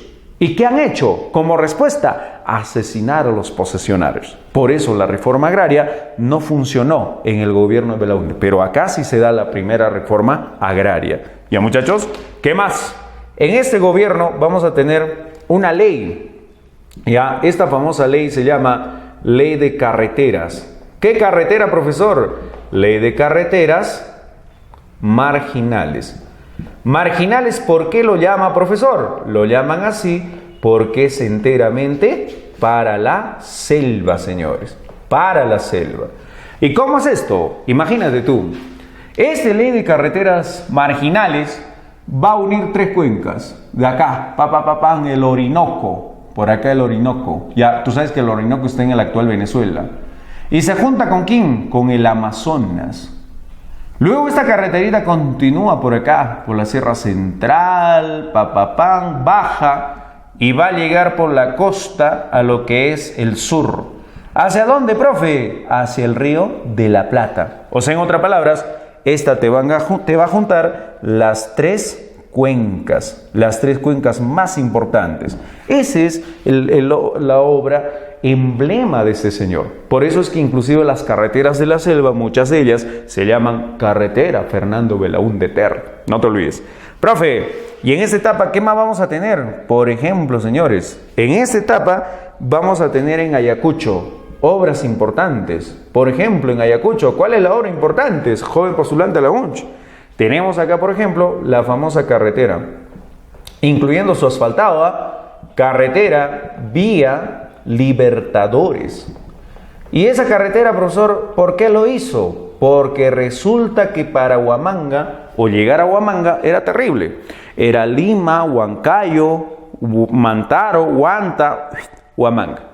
Entonces resulta que en ese gobierno se hace pues la unión de Lima con Ica, la parte de Chincha. No llegamos a Ica, sino por Chincha, nos venimos subimos para la parte de Guaitará y bajamos para la parte de Huamanga. O sea, esa carretera te lo hace Belaúnde. ¿Qué más, profe? Por ejemplo, nuestra plaza. ¿Cómo se va a llamar? La Plaza Sucre. Antes, ¿cómo se llamaba? La Plaza de Huamanga. Y acá tienes su monumento de Sucre. Y por ahí tratan de investigar, ¿por qué, profe, este monumento tiene apuntes? Por ejemplo, tú recordarás de que se trata de un caballo con Sucre arriba. Una de sus patitas está levantada. ¿Por qué? ¿Porque murió en batalla o vivió en batalla? ¿Por qué será? Averigua. ¿Qué más? Por ejemplo, su espada está apuntando. ¿Hacia dónde, profesor? Hacia la misma pampa. ¿Por qué? Por su participación. ¿Sí o no? Claro. ¿Ya? No te olvides. Profe, ¿qué más pasó acá? Por ejemplo, acá desaparece la famosa página. La página 11, señores. ¿Ya? La famosa página 11. Conocido también como el acta. ¿Qué tipo de acta, profe? Lo vamos a llamar el acta de Talara. En esta acta de Talara, señores, vamos a tener esta situación. Por ejemplo, esta parte de vuestro territorio ya tiene petróleo, un montón. Ahí tienes la IPC, la International Petroleum Company. También hay otra, el famoso laudo de París. Todo esto controlado ¿por quién? Por los Estados Unidos. Cuenta la historia un jovencito de casi 30 años, conocido como Pedro Pablo Kuczynski, y le vamos a poner acá PPK, ¿ya? Este personaje va a llegar acá a trabajar en lo que viene a ser la BCR. Pero curiosamente dice la historia que este señor arrancó la famosa página 11. Los defensores de Kuczynski dicen, Kuczynski no lo ha arrancado. Además, la página 11 no tiene nada. Simplemente es una hoja vacía. Pero la otra versión de la historia dice, no, la página 11 es el acta en realidad en el cual se encuentran las negociaciones con Estados Unidos. Y si nosotros desaparecemos esto, entonces Estados Unidos nos ha declarado a nosotros fuera de ley. Y eso es lo que ha ocurrido. Porque tú recordarás que en esa etapa vamos a tener, señores, a Norteamérica amenazando al Perú. Por eso Perú le dijo, tras la desaparición de la página 11, 90 días dame Estados Unidos. Mira, 90 días. En 90 días debe haber la solución. Si la solución no lo das en 90 días, entonces yo, Estados Unidos, me voy a llevar gratis tus petróleos. Y Perú le dice, por favor, dame 90 días para solucionarlo. Entonces, este va a ser pretexto para un golpe de Estado. Entonces, este va a ser un pretexto, ¿para qué? Para un golpe de Estado. ¿Quién hace el golpe de Estado? Juan Velasco Alvarado, en el año del 68. Y resulta que Velasco dijo esto a Estados Unidos. Estados Unidos, tienes 30 días para largarte del Perú. Si no te has largado, yo, Perú, te voy a declarar la guerra. No, profe, está bromeando. No, en serio. Pero la idea no era declarar a los Estados Unidos, sino la idea era declarar a los posesionarios, empresarios norteamericanos, acá, en la parte de Piura, en lo que hoy es Talara. ¿Ya? Esa era la idea. Y al final de todo, señores, lo que vamos a tener en esa etapa es, ¿qué cosa? Día. ¿Día de qué, profesor? Día de la dignidad. Dignidad. ¿Qué tipo de dignidad, profesor? Dignidad nacional, papitos. ¿Y en qué consiste el Día de la Dignidad Nacional? Allá. Es en esa etapa cuando Perú se hizo respetar. Y Perú hizo la nacionalización. ¿Nacionalización de qué, profesor? De nuestro petróleo. Al fin. Y lo vamos a llamar con el nombre de Petroperú. Ahí nace nuestro Petroperú. Al fin nos hicimos respetar frente a Norteamérica. Y adivina eso, ¿a quién le gustó? Eso le ha gustado a la URSS. Por eso es que acá Perú busca y también llega al acercamiento. ¿Acercamiento a quién? Acercamiento a la otra potencia. Acercamiento a la URSS. ¿Ya? Imagínate tú, llegamos a asociarnos con la URSS, papá. Entonces nos asociamos con la URSS. Mientras tanto, señores, Norteamérica hace un golpe en Chile. ¿Cómo que en Chile, profe? Porque en esa época el presidente de Chile era Salvador Allende, un socialista, ¿ya? ¿Y a quién le van a acomodar a ese gobierno de Chile? A Augusto Pinochet. Y Pinochet con el Perú va a tener ciertos problemas territoriales. Por ejemplo, resulta que en esa etapa Chile va a querer tomar territorios, ya no solamente Tacna, sino Moquegua y una parte de Arequipa. Esto quería Chile.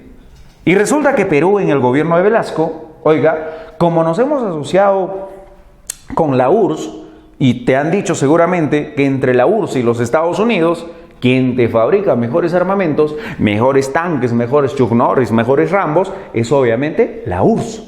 Y en secreto a nuestro Pentagonito, de eso viene Pentagonito, el tema de los secretos, oiga, llega en secreto nuestras mejores armas.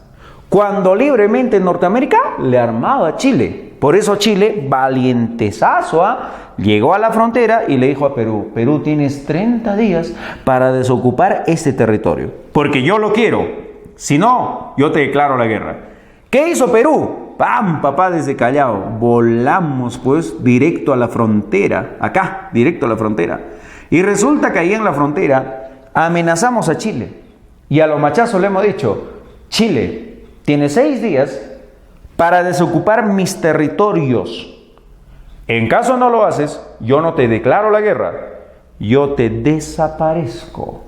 Así, señores, en plena Guerra Fría, nosotros los peruanos también vamos a vivir nuestra guerrita fría aparte.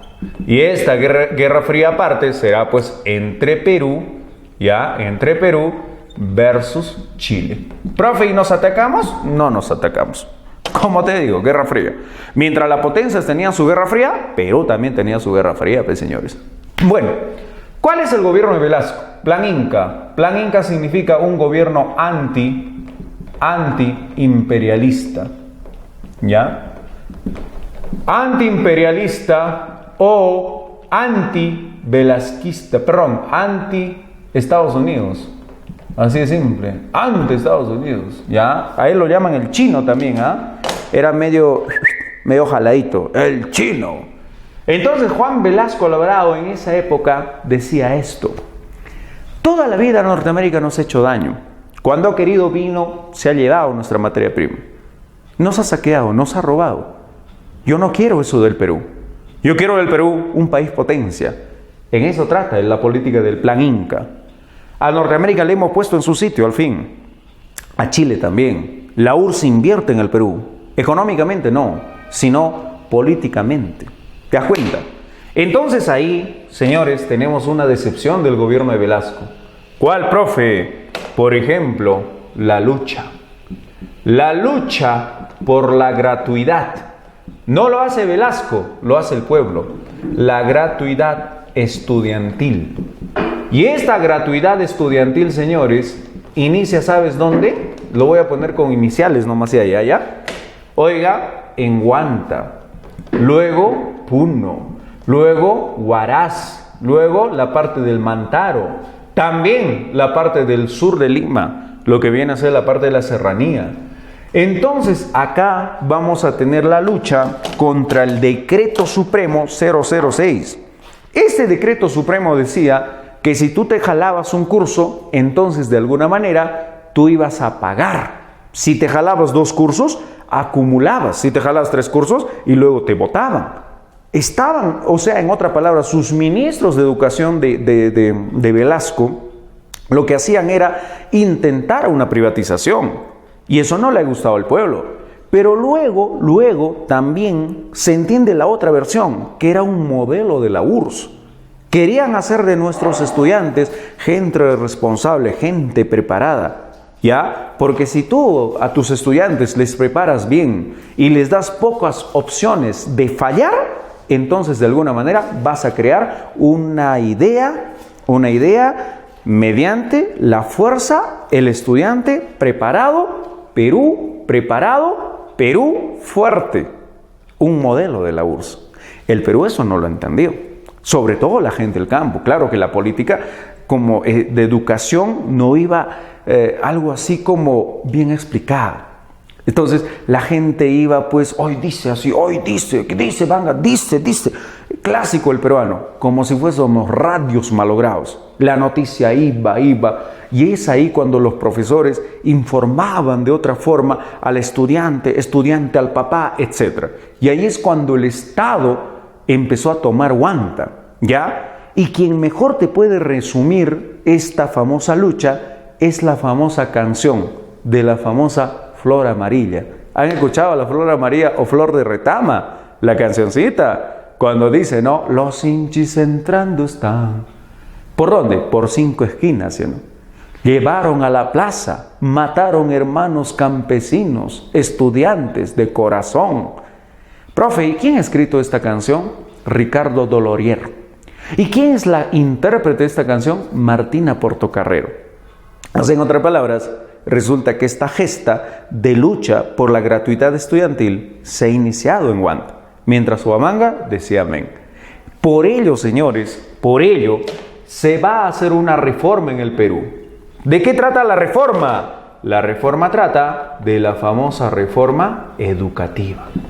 Y la reforma educativa consiste en que ahora debes tener único uniforme para todo el Estado, al estilo de la URSS, ¿ya? ¿Y cómo es nuestro uniformecito, profesor? Nuestro uniformecito es, yo lo usaba, yo seguro Chendicita también lo ha usado, es ese famoso plomito, el plomito, chompita plomita, camisita blanquita, ¿no? Las mujeres creo que tenían tipo aspa o tipo una cruz, creo, en la parte de la espalda, ¿no, Chendi?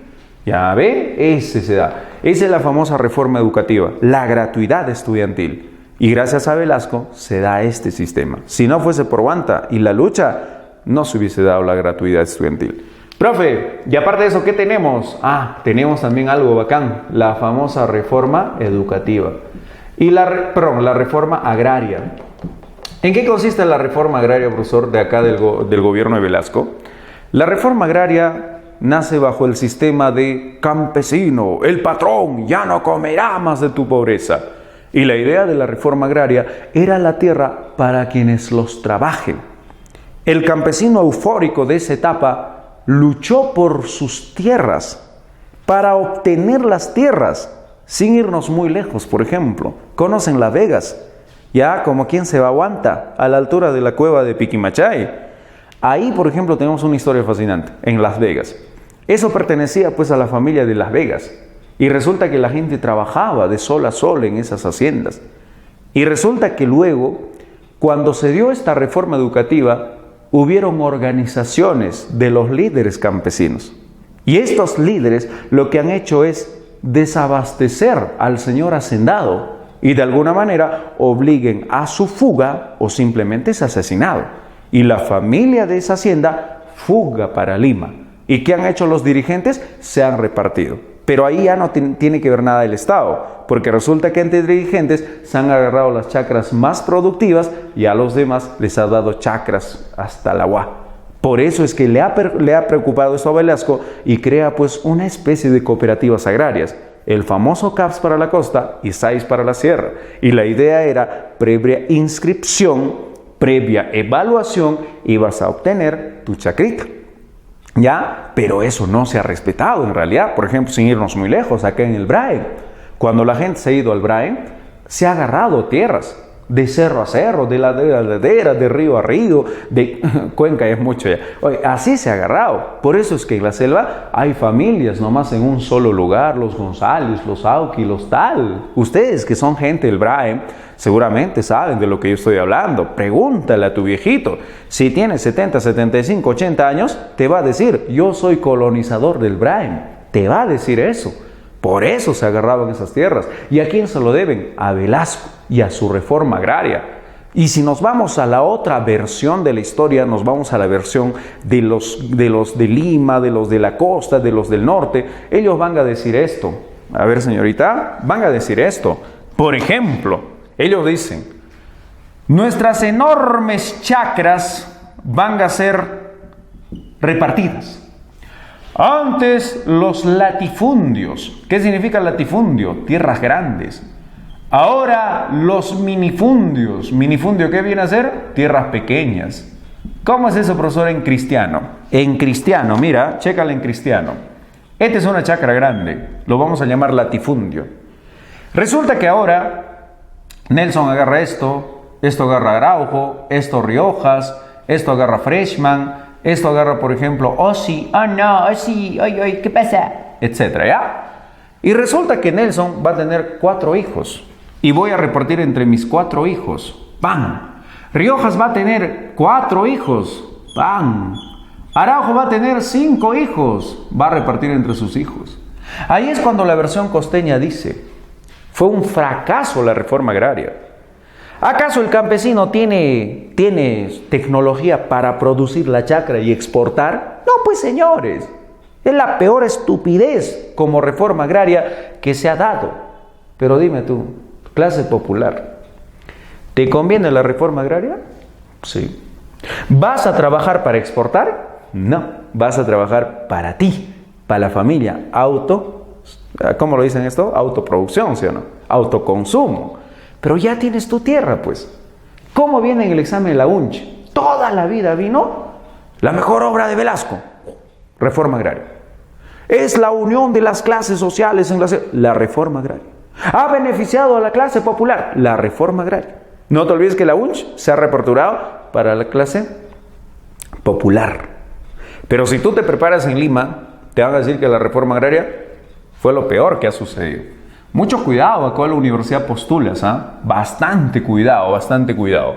Bien, muchachos, la reforma agraria ha beneficiado al pueblo, fue lo máximo, y Velasco es conocido como el comandante Velasco. Así decía mi abuelito, me acuerdo. Velasco, mi comandante. No puedes hablar mal de Velasco. Y cuando alguien decía Velasco, su madre con respeto todavía. De verdad, pregúntale a tu viejito. Bien, gente, la reforma agraria fue esa. Profe, ¿alguna obra en Ayacucho? Claro. Por ejemplo, señores, en Ayacucho tenemos nuestra famosa IPD. Ya, IPD, se va a construir la IPD. ¿Tú te has preguntado por qué lo llaman la ciudad de Cumaná? ¿Ya? Ciudad de Cumaná. Por Venezuela, pues hijos. Porque Venezuela invierte en la IPD. Por eso lo llamamos ciudad de Cumaná. Ajá. Ahora, profe, ¿alguito más? El asfalto. ¿El asfalto de dónde a dónde, profesor? De Quinua hacia Huamanga. Velasco. ¿Qué más, profe? Velasco te ha hecho muchas obras, pero ojo, muchas de ellas han sido con dinero venezolano. Pero si Venezuela era pobre, profe, y el venezolano está acá, yo le puedo lapear al venezolano. No, en esa etapa el venezolano era rico. El mejor país de Sudamérica para invertir, Venezuela.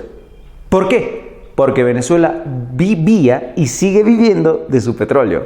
Y la mayor reserva de petróleo del mundo no está en el oriente, está en Venezuela. Sino que la mala administración de gobierno de turno ha hecho de Venezuela un país de donde tienen que fugarse. Pregúntale a cualquier venezolano. Antes eran riquísimos. Claro.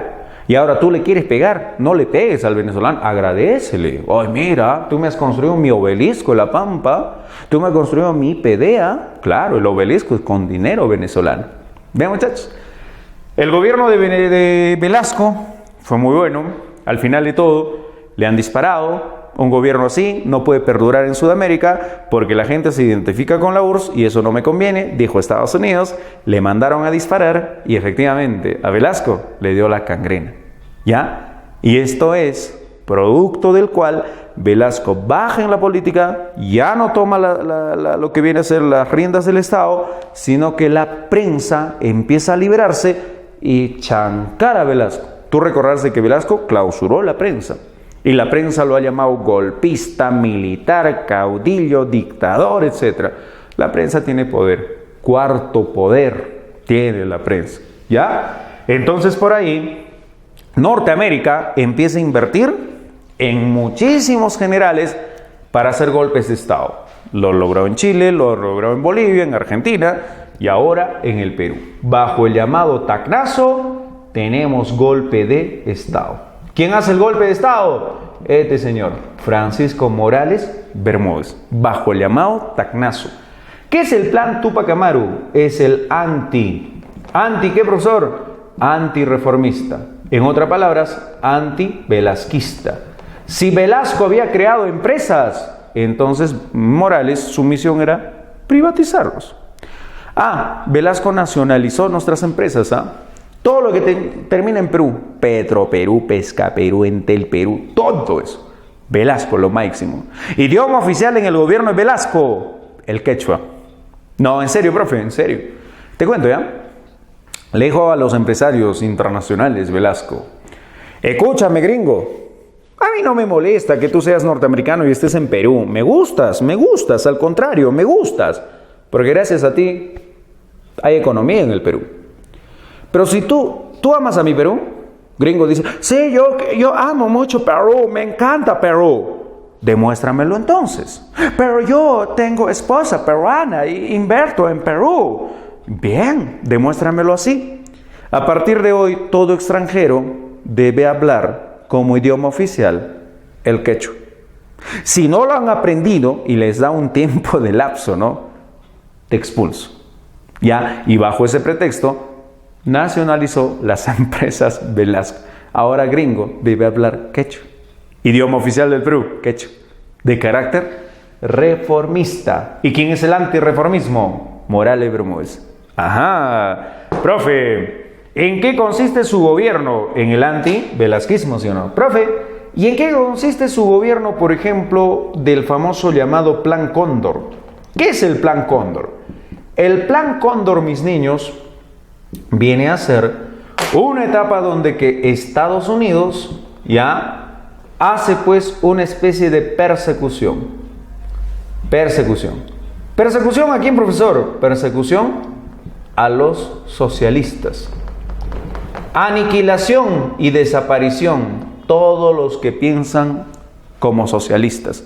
Y es ahí cuando bajo esta persecución van a asesinar muchísima gente de pensamiento socialista, tildándolos bajo revoltosos y terroristas, en Bolivia, en Chile, en Argentina y en otro país. Dicen las cifras oficiales, más de 60.000 fueron asesinados. Lo más seguro es que cuadruplica a los asesinatos. Hay más de 50.000 desaparecidos. Lo más seguro es que quintuplica a estos asesinatos, a estos desaparecidos. Entonces, en conclusión, Norteamérica hace la feroz persecución a todos de pensamiento socialista. Para eso entró Francisco Morales Bermúdez. Y en esa etapa habían grupos guerrilleros como la MIR, Movimiento de Izquierda Revolucionaria, y el ELN, que en el Perú también existía. Y en Colombia, el famoso Las FARC, que estaba dando sus orígenes, ¿no? Bien, muchachos, resulta que en esta etapa vamos a tener también algo muy importante. ¿Qué cosa, profesor? La famosa Constitución. ¿Y esta Constitución de qué año es, profe? Esta Constitución es de 1979. ¿Ya? ¿Y cómo es esa Constitución del 79, profe? Bacán. Acá vas a reconocer voto. ¿De quiénes? De los analfabetos. Ahora al fin el analfabeto va a sufragar. ¿Cómo es eso? Ustedes saben que antes sufragaban solo los alfabetos, solo los que sabían leer y escribir. Y en el Perú, ¿quiénes saben leer y escribir hasta antes de Velasco? Solo gente de la clase alta. En el gobierno de Velasco, por lo menos, ya el indígena puede leer, puede escribir. ¿Te das cuenta? Entonces, ahora sí, voto de los analfabetos en la Constitución del 79. Pero no le tienes que agradecer a Morales. Tienes que agradecer acá a Víctor Raúl Haya de la Torre.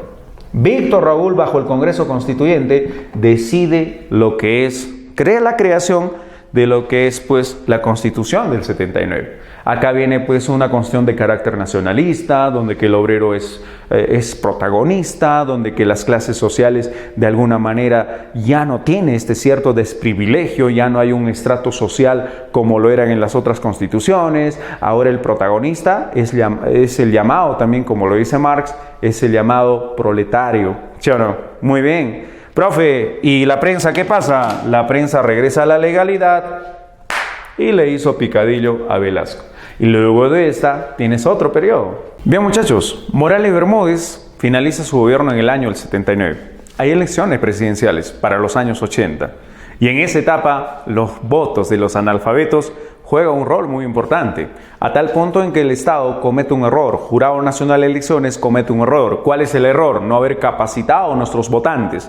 Y de la misma forma vamos a tener ciertas desconfianzas con respecto al voto. Jurado Nacional de Elecciones había arreglado el ingreso del presidente, arquitecto Fernando Belaúnde Terry, pro norteamericano. Y entonces, ¿qué pasa con los socialistas? No pueden ganar las elecciones. Y de la misma forma se da el famoso fraude electoral. Frente a ellos se han levantado universitarios y han quemado las famosas ánforas de Chuschi. Y de ahí inicia la etapa del sendero luminoso, la etapa del terror, asesino sendero. Que no solamente fue asesino el sendero, sino también el asesino ha sido el Estado, señores. Por eso lo han llamado la violencia sociopolítica o sociopolítico de fines del siglo XX. ¿De qué estamos hablando? La del año de 1990, 1980 al año 2000. ¿Cuántos años de violencia sociopolítica? 20 años de violencia. ¿Qué gobiernos involucran? Belaúnde, García y Fujimori, sus dos gobiernos. ¿Ya? Ahora, profe, y en esta etapa, ¿cuál es el contexto? Dos potencias, ¿no? La URSS, Estados Unidos, Perú profundo se identifica con el socialismo, Perú de la costa con el capitalismo. Ahí estamos, ¿ya? Semifeudal para la sierra y semicapitalista para la costa. Entonces resulta que Belaúnde gana las elecciones e inmediatamente la quema. ¿Qué te dije? La quema de las ánforas de Chuschi. Chuschi es el escenario del levantamiento popular.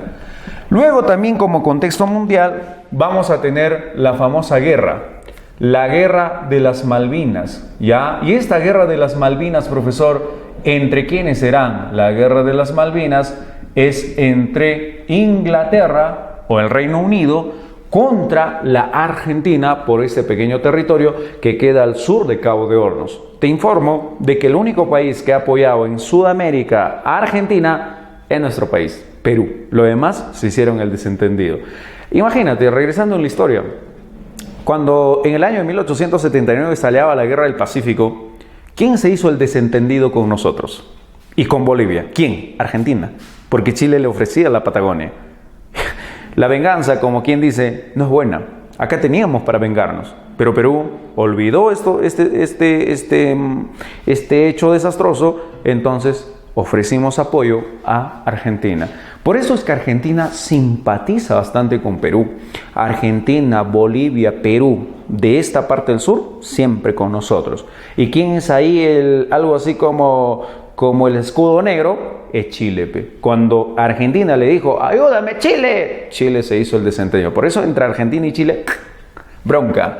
¿Qué más, muchachos? En esta etapa vamos a tener los mártires del periodismo. Tú recordarás de que en esta época se ha matado a los periodistas en Uchurajay. Muchos dicen que en realidad los asesinos fueron los campesinos. Mentira. Los asesinos de estos 8 periodistas son el mismo Estado, señores. Estado genocida de esa época. Ya en clase vamos a hablar el por qué. En esta etapa vamos a tener nuestra moneda del INTI también, muchachos. Nuestro INTI. Y en este gobierno, de alguna manera, va a hacer su expedición hacia nuestras tierras el Papa populista, el Papa Caro Boctila. ¿Quién es? Juan Pablo II. Claro. Ya en el gobierno de Alan dijo, el Papa se sienta charapa. Ya, pues no en el gobierno de Alan, para la parte de Iquitos. Profe, y en esta época de terror, señores. Época de terror, Sendero, MRTA, habían, hecho pues del Perú una etapa desastrosa, ¿ya? Alan García en el año 85 ingresa y Alan tiene problemas allá. Belaúnde, papitos, es de la Acción Popular, la palita. Alan es del famoso APRA, o sea, ¿han escuchado hablar de la famosa frase nadie sabe para quién trabaja? Acá lo vas a entender. ¿Quién es el creador histórico, fundador histórico del APRA? Víctor Raúl.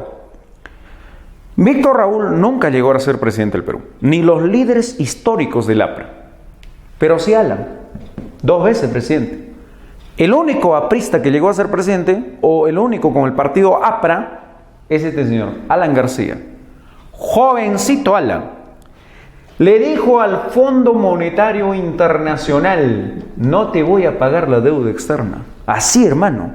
Porque el pensamiento del APRA es un pensamiento a las clases sociales peruanas, nacionalismo. Entonces, bajo este pensamiento, Alan le dice, no te voy a pagar. Inmediatamente en Norteamérica nos cierra el caño. Perú no exporta, no importa. Ahí es cuando el Perú entró en una llamada hiperinflación. ¿Ya? La hiperinflación, la famosa economía galopante, producto del cual le llamaron a Alan el caballo loco, así lo llamaron. En el gobierno de Alan, nuestra moneda del INTI ya no tenía ese valor de antes. Cuenta la historia, y esto te lo puede contar mejor que un profesor de historia, tu viejita, tu papá que ha pasado ese día de esta época.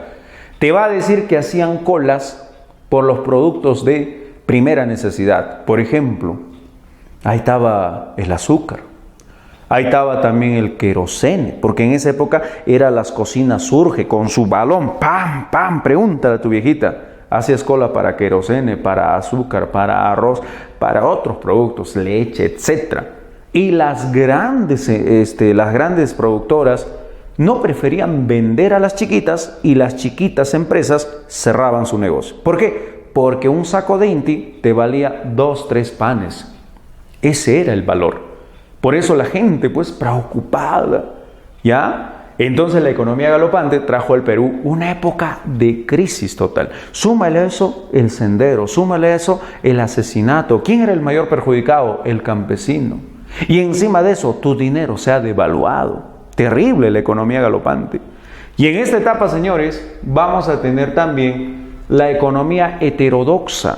¿En qué consiste la economía heterodoxa? El heterodoxo consiste en que el Perú, de un pensamiento socialista, se pasa a las filas de un pensamiento capitalista en economía.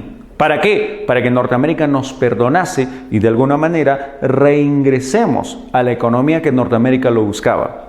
En el año de 1989 cae la famosa o el famoso muro de Berlín. Con ello no finaliza el socialismo, sino que el socialismo queda debilitado. ¿Y quién se posiciona como una potencia única? Estados Unidos. Inmediatamente desde el año 89 Norteamérica ha trabajado invitando a los países pobres como la nuestra, países de tercer mundo, viene ahí la palabra, ¿a dónde? A un congreso, al Congreso de New York. Y en los Estados Unidos la idea era jurarle fidelidad económicamente a Norteamérica, porque Norteamérica estaba dispuesto a emprestarnos dinero. Con eso también tiene que ver mucho la economía heterodoxa. Entonces, señores, en el año 90 hizo campaña política un desconocido profesor de la Agraria de Lima, de nombre Alberto Fujimori, hijo de inmigrantes japoneses. Hace campaña frente a un partido poderoso, el famoso Fredemo. ¿Quién lo dirige? El famoso premio Nobel de la literatura peruana, Mario Vargas Llosa. Chino, un hombre desconocido, gana las elecciones. Inmediatamente ahí, ¡pum!, la bronca de las clases sociales. ¿Por qué, profe? Sucede, por ejemplo, el caso Tarata, ¿ya? El caso de los Barrios Altos, en el año 92, asesinato en Barrios Altos. Atentado, por ejemplo, al centro de Lima mediante los famosos cochebombas. Fue terrible esta etapa. La constitución que rige es la constitución del 79. Chino lo quiso cambiar, la constitución del 79. Los defensores dicen, de Fujimori y sus defensores dicen, era necesario cambiar la constitución. Pero cuando uno conoce un poco más, te das cuenta que esa constitución tenía que ser reemplazada porque la nueva potencia era Estados Unidos. Y Estados Unidos, bajo el Congreso de New York, había dicho, cambien de constitución. ¿A qué constitución? ¿O a qué pensamiento? Neoliberal. Acá vamos a empezar con los pensamientos neoliberales. ¿Y en qué consiste un pensamiento neoliberal, profesor? Es la agresiva privatización de nuestras empresas. Ese es un gobierno neoliberal. Por eso en el año de 1992, por ejemplo, se da Barrios Altos, Tarata, Cantuta, etc. También paralelo a esto se captura al líder histórico del Sendero, cuyo seudónimo pues era el camarada Gonzalo, y lo captura el GEIM. Ahí está pues Marco Miyashiro y Benedicto Jiménez. De eso ya vamos a hablar en clase presencial un poquito más.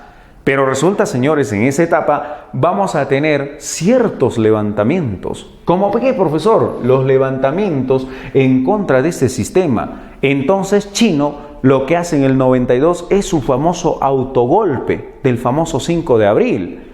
Y resulta que luego de ella, Chino se encierra en el Congreso e inmediatamente disolución. Disolvió la Cámara de Diputados y Cámara de Senadores. Y ahí tienes su constitución, la del año de 1993, señores. Mientras en el Perú se daba la constitución del 93, en Colombia fallecía el patrón del mal. ¿Han visto el patrón del mal? ¿Quién era el patrón del mal? Te voy a matar a tu mamá, a tu suegra, le voy a volver a matar. Pablo Emilio Escobar Gaviria. Profe, ¿qué tiene que ver en la historia del Perú este hombre? Te cuento ya. Los pioneros en América Latina de los cochebombazos son ellos. Son los narcos. Atentados contra el Estado. Perú aprendió de eso. Sendero aprendió de eso. Por eso en el 92, ¡pam!, los cochebombazos. Tienen que ver mucho, ¿eh? Profe, y luego, en el año 93, la Constitución. Y vamos a tener acá la Cámara de Congresistas. Ahí nacieron los congresistas. ¿Con cuántos congresistas nacimos en el Perú, profesor? 120. ¿Y ahora cuántos congresistas hay, señorita Chendi? ¿Cuánto? Ahora, señores, ¿cuál es la situación? Estoy hablando de esa época, 120 congresistas en esa época. ¿Cuál es la cuestión, profe? Esta Constitución del 93... es la privatización de las empresas. ¿Cuáles empresas? Las empresas velasquistas. Tú entenderás que en esa época, también la situación sigue con Ecuador. Ya, ahí se da pues el famoso falso Paquilla se da en el gobierno de Belaúnde. Y luego tenemos el tema de Tiwinsa por acá, por Fujimori. Y en el año 92, allá todavía en el año 92, nos hemos dado un abrazo, el pacto de caballeros, acá con Perú y Ecuador, ahí en el gobierno de Yukimori. Bueno, de alguna manera Fujimori con la Constitución del 93 había finalizado ciertos problemas contra aprismo, porque Cámara de Diputados y Cámara de Senadores y el Poder Judicial lo dominaban los apristas. Entonces Chino se los lleva al bolsillo.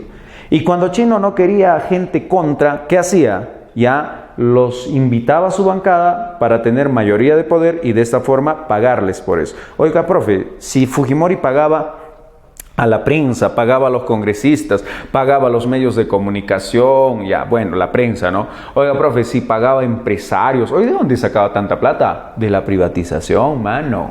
Claro.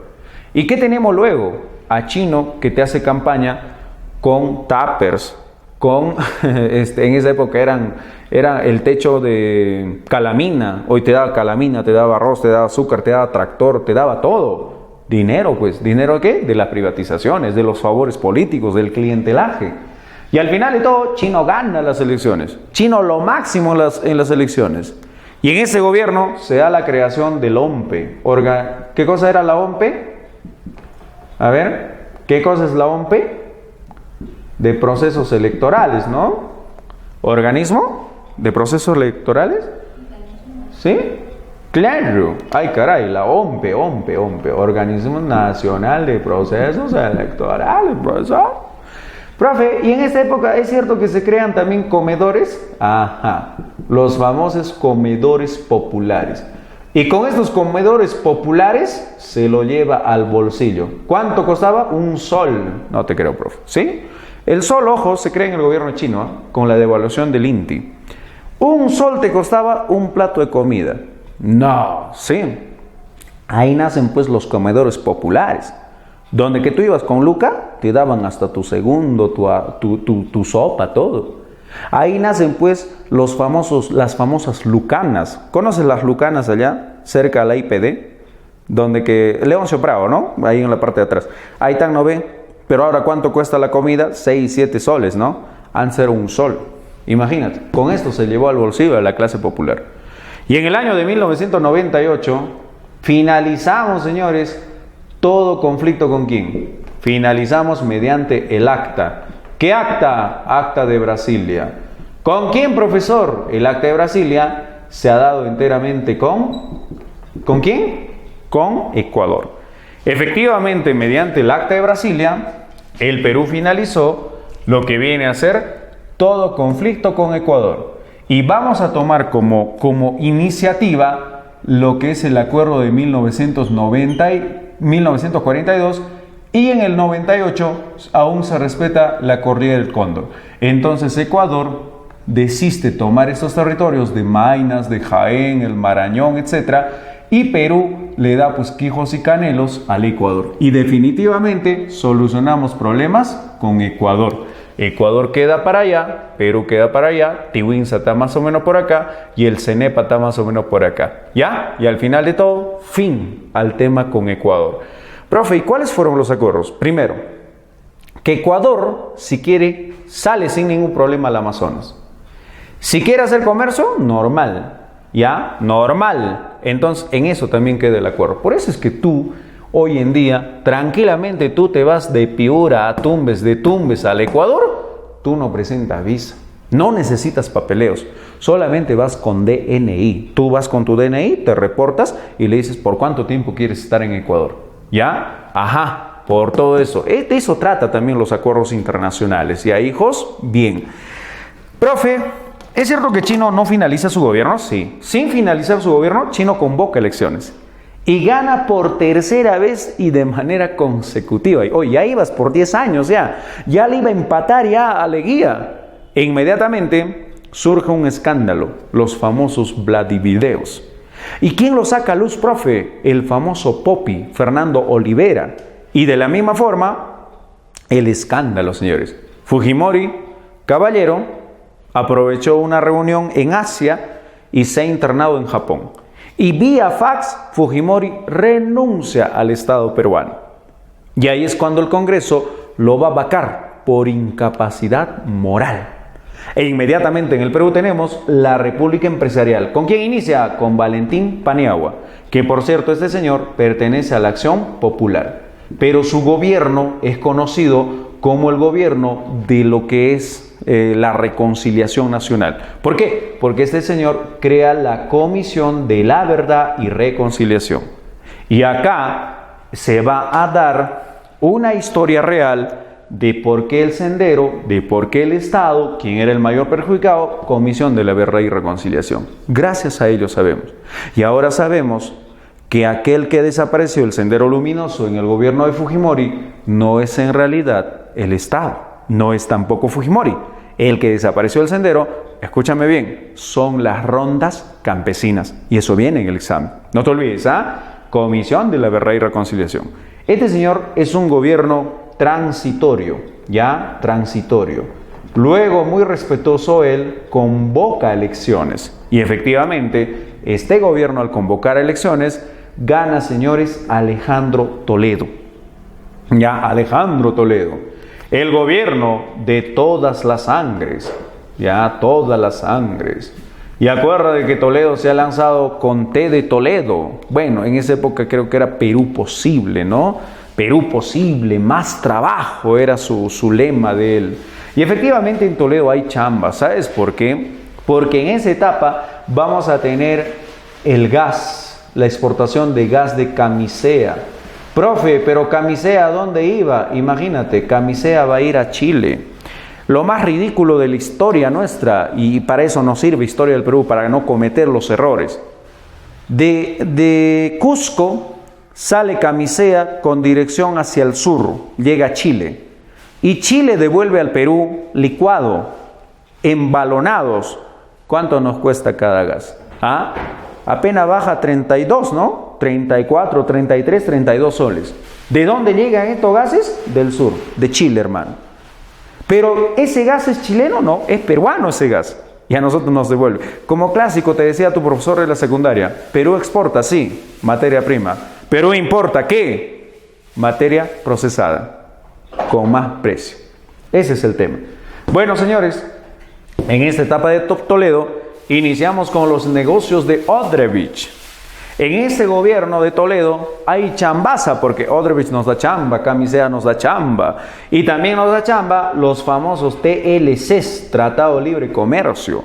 ¿Y el Perú con quién tuvo el primer Tratado de Libre Comercio, profe? Con Estados Unidos, nuevamente, abrazos de Norteamérica.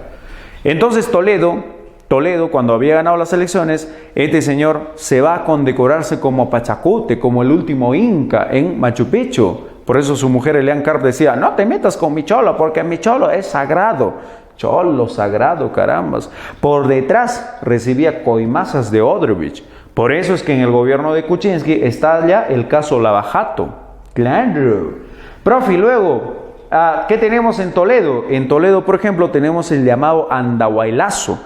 Que es cuando se revela ante el Estado el hermano de Ollanta. ¿Cómo se llama? Antauro Humala. Desde ahí está en cárcel ahorita Antauro.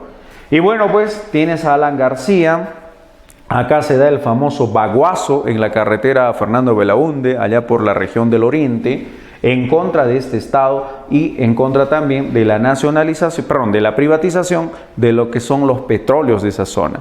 Bueno, al final de todo, en el gobierno de Alan, Machu Picchu es declarado el cuarto, Machu Picchu, declarado cuarta nueva maravilla del mundo moderno, Machu Picchu. En ese gobierno vamos a tener más TLCs. ¿Con quién, profe? Ahí está, con Chile vamos a tener, luego con Asia, luego con Mercosur, etcétera, ¿no?